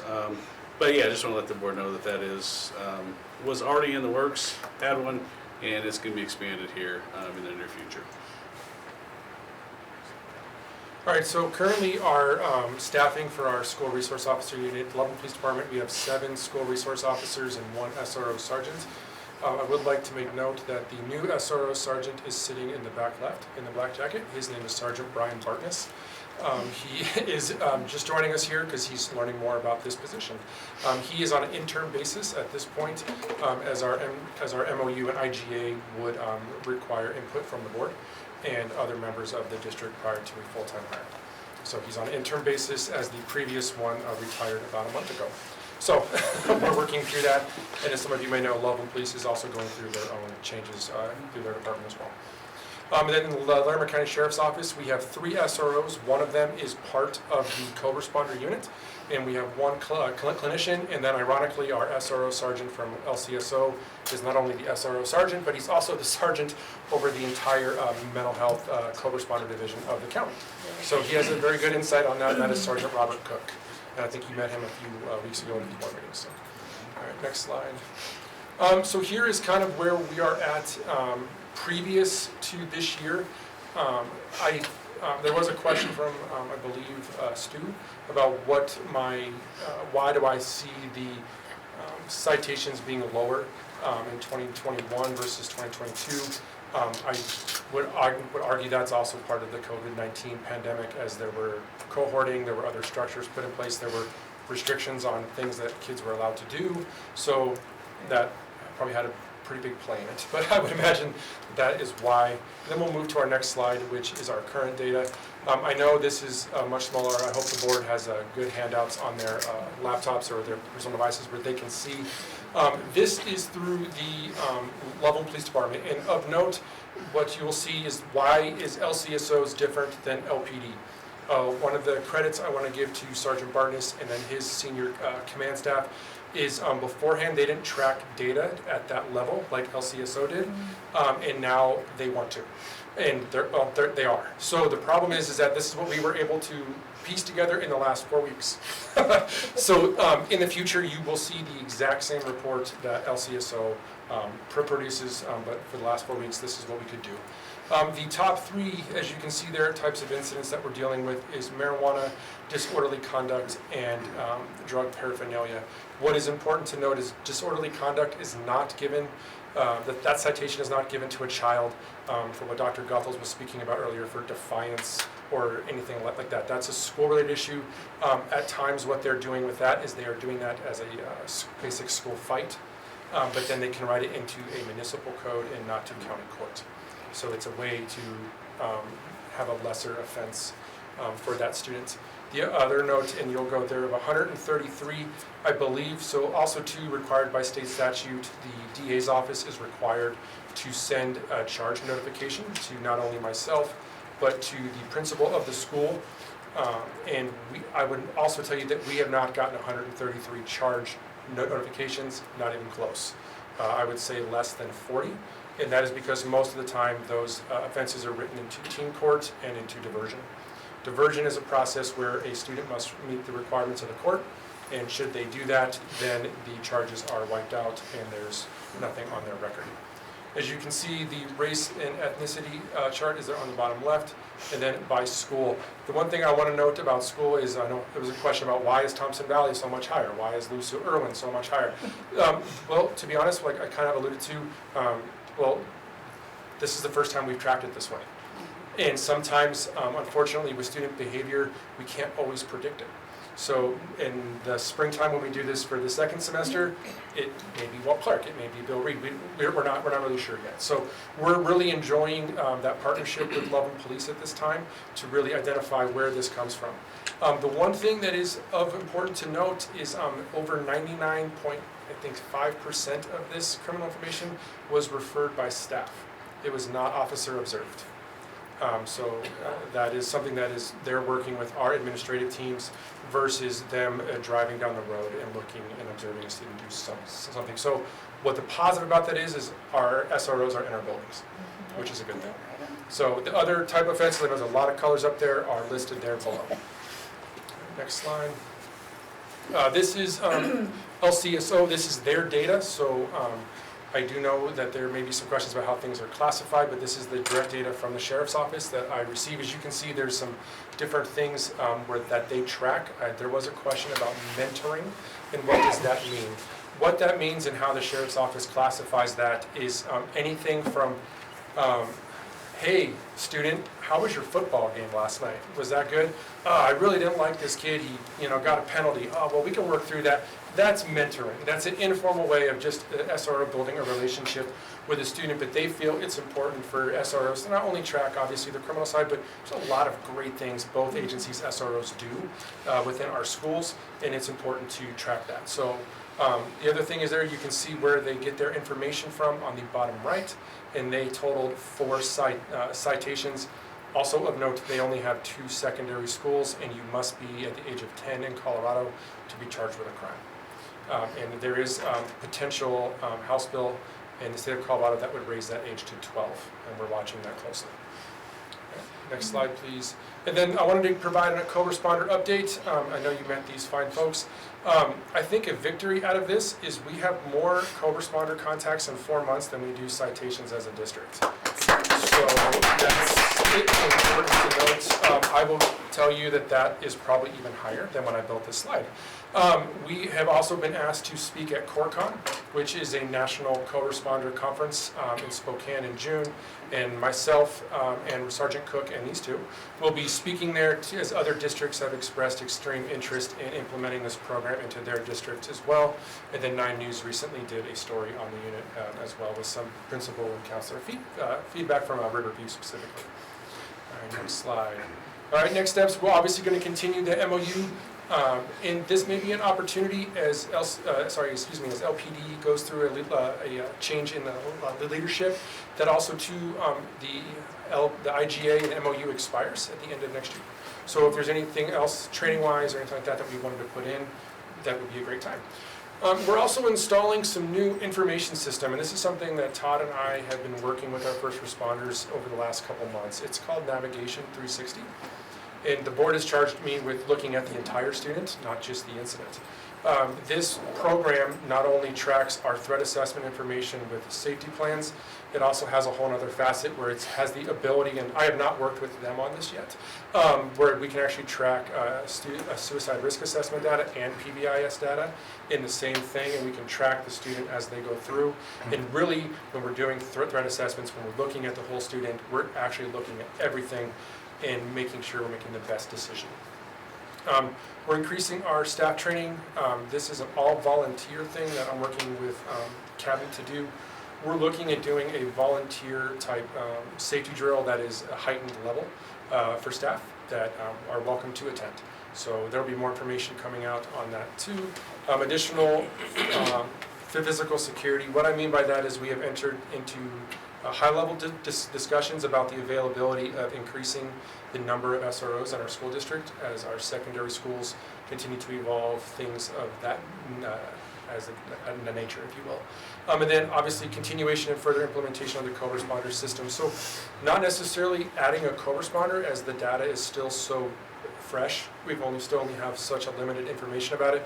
But how can we take that unit as it is now and further implement it not only in our school district but in the community with like the Imagine program and alternatives to violence, things like that. So those are the next steps that I have identified, and then other questions. Okay, that was a lot of I've tried it, well, I was put on a timeline. That was a long one. Although it was more than Shannon, so. All right. We're going to go for some rounds of questions. I'm going to ask you to do one question at a time. I know some of you have more, but you might have to end up submitting some of them in writing eventually, like we've done a couple other times. But I think it's Stu starts us off this time again. So Stu, is there a specific question you have for the group? I do have a specific question. Actually, I have 4 questions. 3 of them came up as a result of the principal's remarks, and I'll submit those in writing. That'd be great. Thank you, Stu. Yeah. This is the one I'd like to have answered, though, because it's one I submitted and it wasn't answered. Could you put up the slide for previous enforcement data again? Yes. Okay. The question that I submitted was not why there was a drop in citations connected with the COVID-19 pandemic, but I'm curious, looking at the 18-19 numbers and the 19-20 numbers, which are both above 180, 21-22, which is down to 78. That was my question. Can you speculate on the reasons for the dramatic drop in citations between 18-19, 19-20, and 21-22? Forget about the COVID pandemic. That was my question. Okay, absolutely. I will be sorry for the confusion. I'll be happy to that's elaborate. fine. That was also the first year we implemented our memorandum of understanding in addition to the IGA. So that was when we sat down with the leadership of LCSO and LPD and really defined to the best of our ability what discretion is, and a true conversation about what things we should be enforcing and things that they should be enforcing. Okay. And then a partnership in between. An example of this is the Second Chance program. For example, a student does not receive a citation for tobacco vaping until their 3rd offense. We'll give them 2 opportunities to be educated through the Second Chance program prior to the SRO writing that citation. And previously, that was our highest citation, was vaping by far. So Let me rephrase what I think I heard you say. Okay. So basically, by the time 21-22 rolled around, you'd kind of fine-tuned what you were doing. Yes. And the previous 2 years, you were, because it was a new program, trying to figure out what you should be doing. And by 21-22, you'd refined it. Is that correct? Correct. Okay, the MOU thanks. did not exist. The IGA did, but the MOU did not exist prior to that. Okay. Thank you, Jill. That answers my question. Perfect. Okay. Nancy? I'd already submitted quite a few written questions, so I guess I'll resubmit them again, or maybe I'll make an appointment with a couple staff members. And can those be submitted to us also, so we can see what they were? So I guess the only question I have is, the big elephant in the room. So is the report on the Loveland High School incident, do you know when that will be forthcoming so that everyone can understand what did or didn't happen? I'll ask Bill to take that as he's leading our investigation. So it's under investigation right now, and we're trying to wrap it up as quick as we can, but as thorough as we can. So is that 2 weeks, a week, a month? We are hoping for closure soon, could be by the end of this week. We're allowing the investigation to be thorough and comprehensive, and I'm not rushing it. What's that? Will it be made public, all of it? In terms of sharing information out with the community, that was a side question here, so what, I'll let you answer. Yeah, so the plan is, after investigation, is to kind of reflect on the events, and then, meet with Kevin to discuss how to get some of that information out. We're hoping to possibly have some of that information at the community meeting next week as well. Thank you. I like the keyword is Pam. Wow. This is so different than when I was in school. We didn't have all these layers. We didn't have weapons searches and, trauma. It's just amazing to me the amount of layers that educators, you guys have had to add over the years. So that's, I guess, a comment. Hope that's okay, because I know it's thankless sometimes because you're preventing so much that we can't thank you for things that didn't happen, but we do. It's like, thank you for the prevention. I think, and I might have missed, can you just, and you can email us this, how many SEL specialists we have in the district and at each level? And then how are our counselors doing? Because I know that's separate. So my question really is for tonight is, what do you think you need the most right now, right? Like, what's the most critical thing we need to be doing, and what do we need to know as a board how to support you guys, which supports our students? Meaning the whole team, Pam? And that might be too broad of a question, Okay. so everybody might have a different answer. If I could just jump in, I guess I would say that we're in it for the long game, and we love the board supporting us in those efforts, right? So if you think about just prevention, and it doesn't happen in 10 minutes, it doesn't happen in one day, and it involves training and professional learning and diligence and conscientiousness and compassion, right? So we're in it for the long game, and as you can see, many of these, including the question about the difference in the citation information, right? Like we care deeply about our students, staff, family, and community, and that means people are working at these things every single day, and we really appreciate the board's support in all of those many, many layered efforts. Layered support. Yeah, I would say from the, we're on one side, but, the safety and security side, it is continuing to look at different ways. So, 2 years ago, the corresponder model wasn't there. So it's continuing the different ways of thinking of how we can adapt resources we have, financial resources, to look into these different things, whether it's corresponder.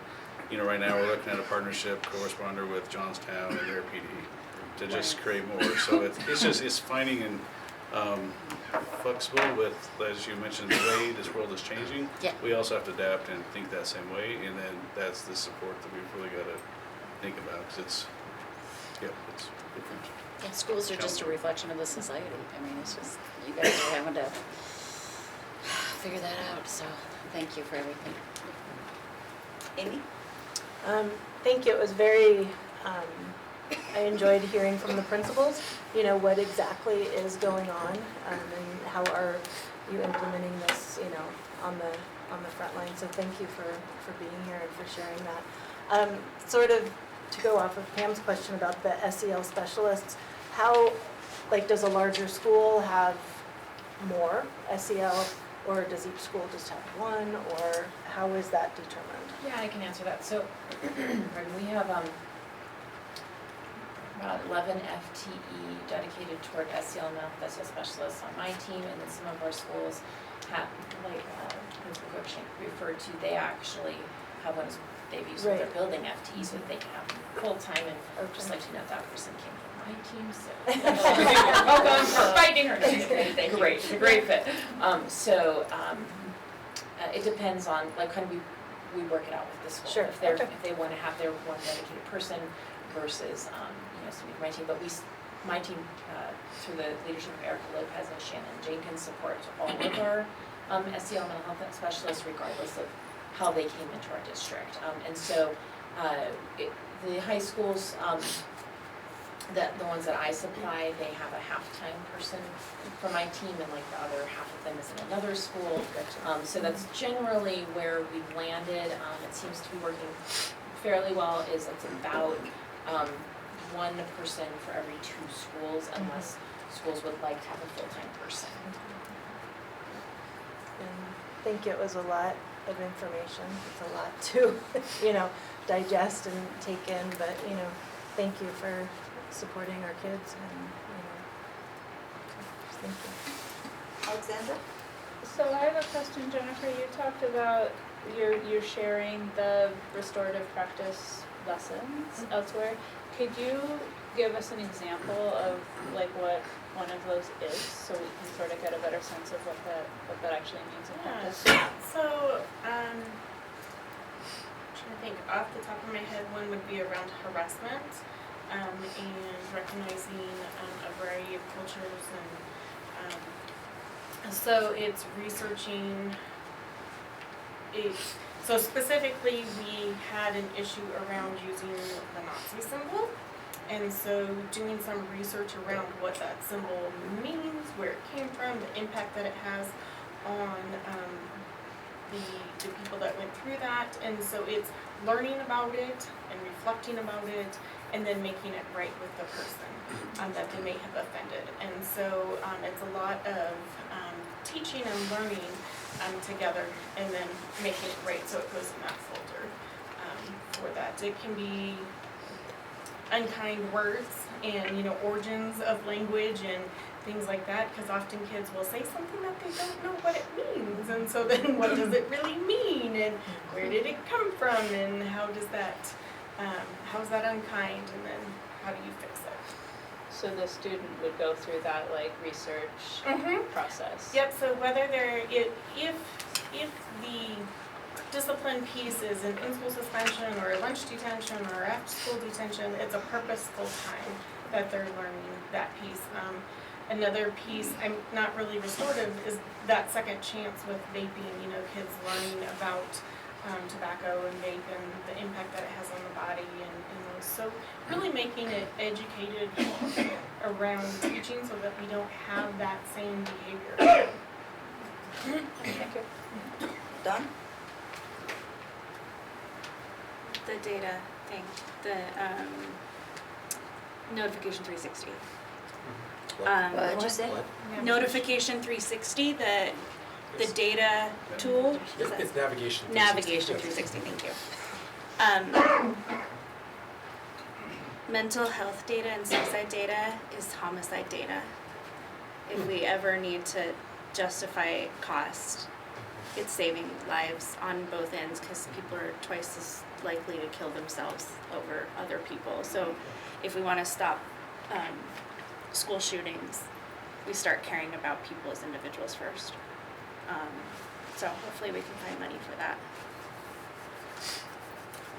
I don't have a question. I would just like to celebrate. I went to the RISE presentation the other night, and I was blown away. I went not totally aware of what it was, and I've been on the board how many years, and did not realize what these grants were and the power of these grants. And I was just totally blown away by how hard the schools are working on everything they're doing to support our kids, and the social and emotional learning that is so much more prevalent now than it was 3 years ago. So I just wanted to make that very public. I was very impressed with that whole process.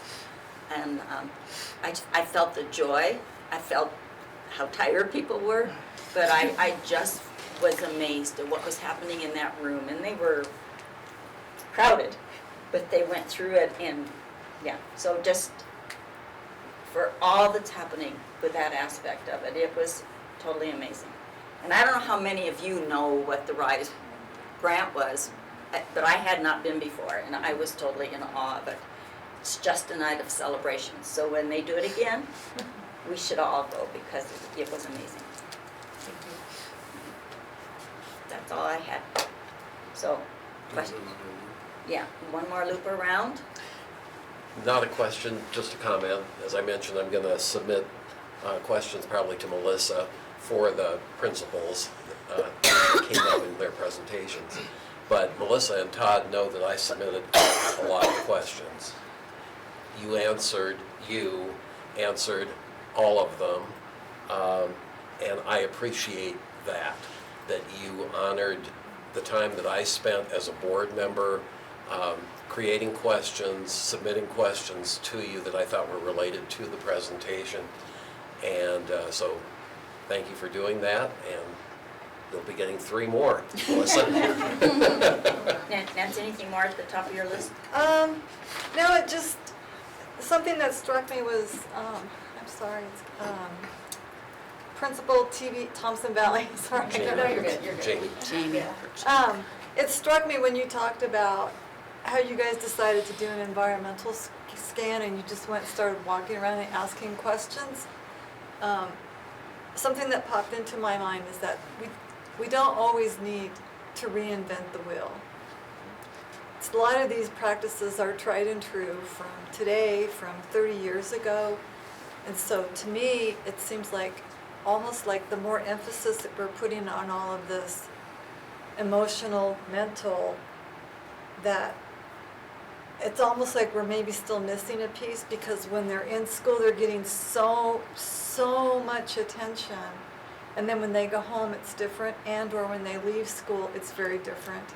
And so I worry that there's a disconnect with that much focus happening at school, but then when they go home, it's different. And even when they do high school, the rest of the world is very different. So sometimes I just worry about that. You're so close. You're so close to what you need to hear. Like, excuse me, I don't think I was talking to you, Dawn. Be respectful. Pam. I don't have any more questions. Worried about everybody. Yeah. That's all. And you guys are taking it on your shoulders. So that's... Amy, anything more? I just have a quick question. Is the freshman academies or the freshman things, are they required for people? So, when we get to, I'll just kind of explain what happens during the summer of incoming freshman year. So we do what's called a summer bridge, and we actually invite kids into our building. And I have a wonderful couple teachers that run that program. And then they give them, my gosh, they meet other teachers, they do activities.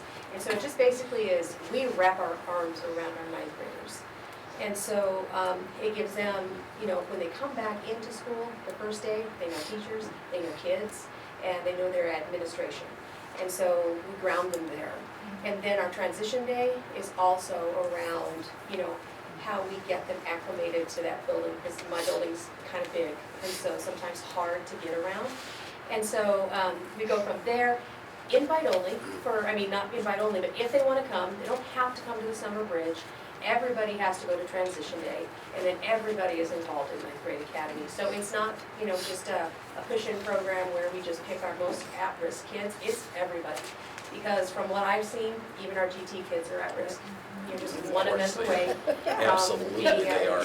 So, Yep. And do you know, Yes. Jennifer, like at other schools, is it similar? Yep, very similar. It's a little bit different in schools. And middle schools Right, are I was doing the gonna say, same. yeah, middle school. Middle schools are doing the same, Yep. so we all did it last year. Irwin, because we were under construction, we only had 25 and we were doing it online. But we're super excited. This year we're offering it to 50 and in person. And the teachers that did it last year were so gung-ho. They've already started planning. They've got it all done. I didn't have to beg anybody to do it this year. They're super excited. And the kids, it was interesting. You could see during the summer, you're like, we're going to need to keep our eyes on that one, or this is going to bring in some drama. And those kiddos have done beautifully. They haven't had any issues, and they feel comfortable to reach out to those teachers or those staff members. I would just add that many of the secondary schools have layered in peers to this work too, right? So I didn't know that. We've been talking for a long time, so I couldn't remember that came up. But there is frequently a layer of peers being ongoing mentors and forming relationships with students as they transition as well. I could do a deep dive on this. I saved you guys from that because I wanted to hear what you had to say before I asked a bunch of questions to see what you covered through the presentation that you added, so thank you for that. One thing that did strike me is that we still see a lot of developmentally appropriate behavior being punished. So I'm looking at you, Jennifer, only because I know you have the biggest reach on that, right? It's developmentally appropriate at 8th grade to be a dick, for lack of a better word, right? That is normal. And so, when I think about us seeing dysregulated adults act this way, and know that disobedience and defiance and dishonesty and disrespect and profanity are all also normally developmentally appropriate things. I just think about how the relationship that persists between our adults being stretched thin, part of why we asked for this to be about mental health, and discipline is knowing the relationship between our adults and our students. An adult who needs care and feeding, who's had a tough week, who is dysregulated or never learned how, may not be able to help and support a kid, and may see defiant or age-appropriate behavior as something much worse. So there was a lot of ways that you're covering that, right? We're training and teaching and talking about trauma and ACEs and all these things to really try to close that gap. And I think it's amazing that everything we talked about was about the adults and the kids all at the same time. And so I want to applaud that at the same moment that I had a couple moments during the presentation where I went, we're so close, but we've still got a lot of work to do, because we humans just didn't all get taught this. Not every human got taught what it takes to behave, and so there's a lot of adults who don't know how to teach that, and that's why some of our kids need so much support in it. And then we have the part of their whole brain and body disconnections for 15 years. On top of that, right? The ability to stop themselves from risk-taking doesn't exist. The ability to understand what's happening when your emotions are changing every minute doesn't exist. So there's some science behind these things that I still feel like education expects more from kids than we sometimes do from the adults that are teaching them. Knowing that I just said the worst, that's so mean of me to say to our amazing educators who show up every day in conditions that are really tough. And so everything that we are doing to try to connect these dots is very, very meaningful, and I appreciate all of that every day. And I'm really glad to see the growth that we've had and the focus that we've had and all of the different ways that we've done it. So thanks for all of your hard work. I know that it continues, and I appreciate that. I'm going to turn this over to Dr. Schaefer for some closing comments. So in closing, first I want to thank staff for all of your hard work on this, and this is representative of our 2,400 employees. This has high attention throughout our entire system, and safety and security, physical and emotional, absolutely are top priority, because if kids are not available to learn, then they're not. And so we must ensure safe environments. And so I think you received a sampling of, we could have gone on have a lot to talk about, but I'm super proud of the work that's being done in our schools. Board members, I will invite you to submit questions. You can submit them directly to me or a cabinet member, but I'd still like them, and then I will share them with the rest of you, and we will make it a priority to answer them. So just I always appreciate receiving questions in advance. I immediately forward your questions, and I know sometimes you reach out, so we forward that on to staff. If we didn't answer them, or if you want more information, send it to us and we will get them answered for you. So that would just be a reminder. And more to come. I know this was a top priority for this school board. This was something that all 7 of you thoroughly agreed on that you wanted a presentation on. So we delivered a presentation, and again, we'll be available to answer additional questions for you as needed. Okay, I'm going to thank the staff again for everything, and I'm going to ask the board to just hang tight for a couple more minutes. We have one more item we want to talk about, and it's the last item that is on our agenda. And so if you get into, oh my gosh, we're 30 minutes.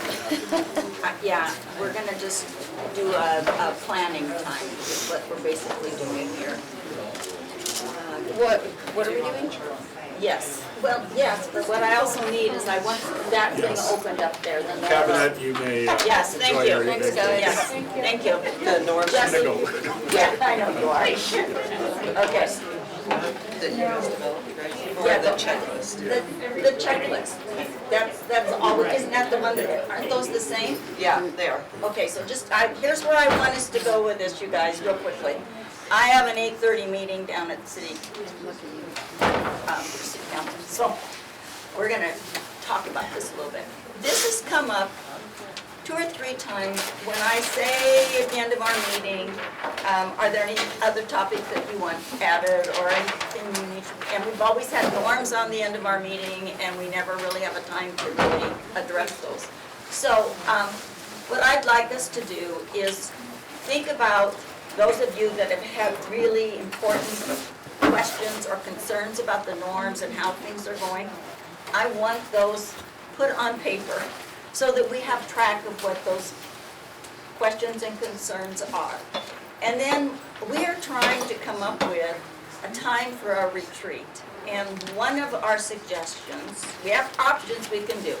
We can do a 3-hour before the end of this year. We can do another 3-hour in August, like what we did last year, where we had some time together. Either way we want to do it. But I'm just thinking, but these are thinking about, and hopefully be able to figure it out. One of the options is being able to take our June 7th. Thank you, did you look? Because I said, oh, I'm It's going to look June at that. The June 7th meeting, which is our study session, and just turn that into our retreat, addressing concerns around the norms that we have, that we're having trouble meeting. Okay, we have some norms that are not really being followed, and so that's one of the ideas. The other one is to just pick a Friday and do a Friday morning or a Friday afternoon, or wait until August and do it. But I think that I just need to hear from you on how you want to work with it. We have to, because people have brought it forward, and I don't want them to think that we're just blowing it off. I want it to be put in print. So I had her put this up there. And what I want us to be able to do is, I don't expect us to have something issue with every one of those, but if there is a norm on there that you feel we are not meeting, it needs to be put somewhere on paper so we know that we need to address that. Does that make sense? That we have to really go through that. So, who wants to start? Oh, I have one. Okay, pop it up there. Wait, aren't we gonna go around like we have? Okay, we'll go around. All right. That's what, I think it has to come out of, you have to have it. You can't just pick up there, look up there and pick one out. So if you have one, Dawn, tell me what it is. I mean, tell Laura Lee and she'll put it up there. And I don't mean to be demanding. No, I think that there are things happening outside of meetings that are that we don't have anything, we have a gap because we don't talk about how we're gonna behave outside of meetings. And so we need to, I don't have wordsmiths on that, we That- need we to don't need spend time wordsmiths. on that, Yeah. talking about that. I can put my computer, because I don't paper all the time. Can I piggyback onto that? Absolutely. So to me, number 14 and 15, Okay. with recent events, people are speaking to the media without being clear that they only speak for themselves, not for the entire board. That's a really serious issue that I'm worried if we wait until June to address that, it could spiral. So I guess, I mean, I don't know if we can do the May study session. Is that already booked? Yeah. Yeah. The May study session? Oh, I don't know, we didn't ever look at that. It's at Lucille Irwin. Yeah, I mean, we'll do whatever the discussion. It's what? Whatever. It's at Lucille Irwin Middle School is where the meeting is. I don't think we've set the agenda for now. Okay. Maybe that's one possibility I'll just throw out as the May study session, and then we wouldn't have to, people wouldn't have to reschedule their calendars. Excuse me. But if we don't address 14 and 15 ASAP, like we're setting, like we're getting into trouble. I'm still having trouble finding where I want to go up. There, I can see it now, 14 and 15. One speaking, okay. All right. Stu, do you have another one that popped up? I'm going to chime in and join Pam on what she said. First of all, I don't think we should wait until summer to address this. I didn't think so. I think that while the kettle is hot, I think it's time that we talk about some of these things. And when I was reviewing and getting ready for the board meeting and went through these, I thought, I'm assuming Barb is probably going to ask us if there are particular norms that I think we should address, and I believe those two are 14 and 15. Okay. I have a question or a concern. I think it probably relates to number 12. But can there be some kind of clearance as far as an RFI? Because some RFIs are not germane to what we're even talking about. It's just sort of like, I want information on this just because. I would like there to be more of a process for RFIs, because I think it eats up valuable staff time. And so again, I don't know, if one board member asks for additional information or has questions of the staff, yeah, I know the response is shared. But, I mean, like, if an RFI takes 25 hours of staff time, that's insane to me. That's taking away resources and dollars and time from students. So, I guess it's sort of related to that. And then, yes, of course, 14 and 15, just how are we, presenting and what are we saying out in public? And then, we have a thing in there about being civil. I think that when we address cabinet, we need to be respectful and kind, and we can't use demanding words. And, I don't know. I'm just sort of, that doesn't seem to be a norm for any, not just a board, but how you address people in written and verbal speak is astonishing at times. We can't demand things. We can't. And I agree, sooner than later. Okay. Do you have any idea what our May, We other don't. than we know it's Lucille Irwin? So we have nothing set on the agenda yet because other than whatever topics that will be coming forward at the second meeting in May, which we'll do as that's discussion. true. We don't have any topics because, so this topic was landed on because this is what the board wanted to talk about, and so that's why we did it. So presumably we can do that. Whatever the board wants to talk about in May is the topic we would do. We should probably hear from everybody. Yeah, I'm just checking to see where we are with things. Okay, Alexandra, any thoughts that you have on it? I agree with what has been said. I don't think I have anything particular to add. Okay. Nancy? Anything? All right. So, we need to have rules around disclosing information. As far as the confidentiality part, it's in there? Yeah. Yep, disclosure. But also not just confidential. We need to have something around, what is in scope for our work together and what's not. Because personal attacks outside of this work together should never be tolerated, not for a second. And what is in scope for our work together? Okay. Professional attacks.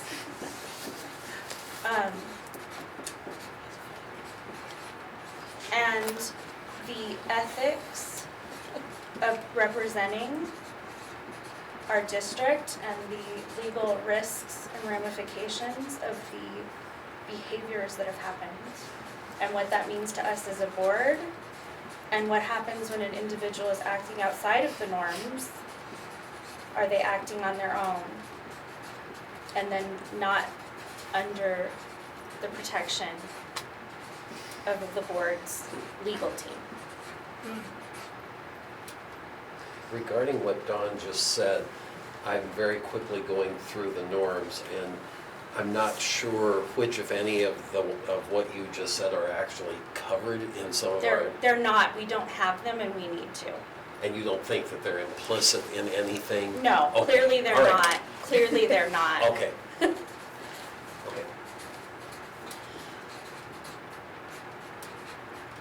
Well, I think 14 and 15 are pretty clear for representation of the district as a board member. Is that part clear enough or not?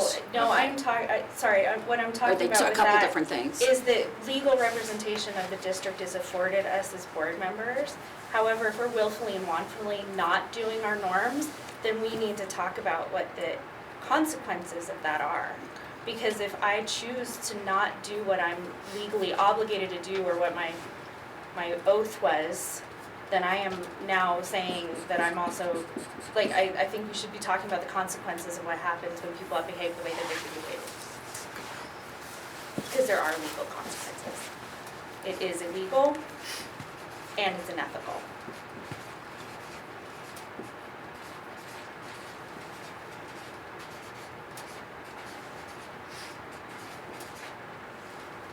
Okay, I think we have a good beginning of where we are. We need to land on the critical issue of how soon do we want to do it. Our May agenda is open. I don't think this is a conversation we want to have at a school. No. I think it has to be either, Your clubhouse.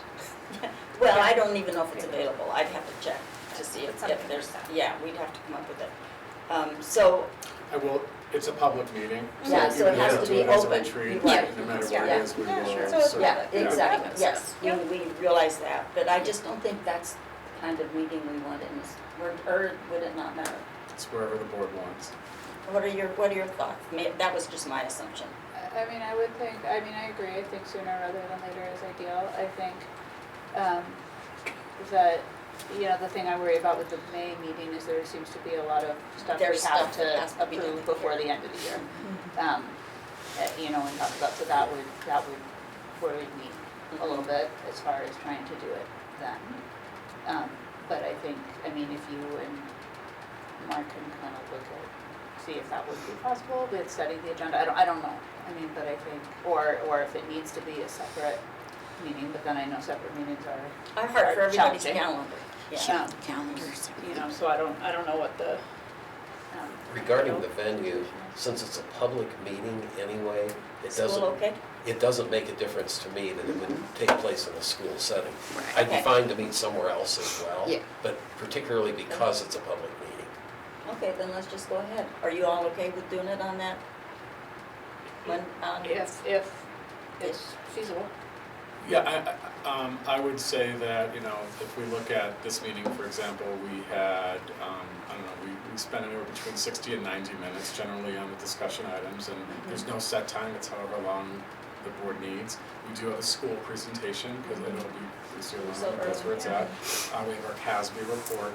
So we had, tonight, for example, we had just under, I think, about an hour and 45 minutes or so to get through whatever the discussion item was. So that's, it's the board's prerogative in terms of what you want on your agenda and how long you want to spend.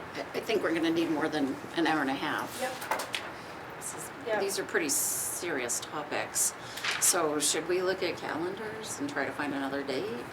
I do think that there is some benefit in having a two-parter. The benefit of a two-parter is that we can talk about more specifically what we want, and then we can come back to exactly what it needs to look like. How do we do it? Because it took us some time to wordsmith even when we had agreement on concepts. So if we do a two-parter, we have the time to step away and to do that. I do think we're gonna need a lot of time no matter where we put it, because this isn't a quick conversation or else we'd already do it. So what if we begin the process in our May meeting? Our study session, begin it that evening. And we don't have anything outside of what our business for the end of May. So that as soon as that's over with, we can begin the process of where we need to go with it. And then we can finish it up in June. Does that sound reasonable? Tell me what you guys think. Okay? Amy, you're all right with that? So that we don't get it pushed too far down the road? Because it's easy to kick the can over and over and over and never address it. And I felt like that's what we've kind of been doing, because it had been coming up, so. Okay, we'll start with that. And it's not May 4th, it's May 2nd. May 2nd, is that when it is? Sorry, yeah. Okay, close. All right, anything else? Meeting is over. Thank you.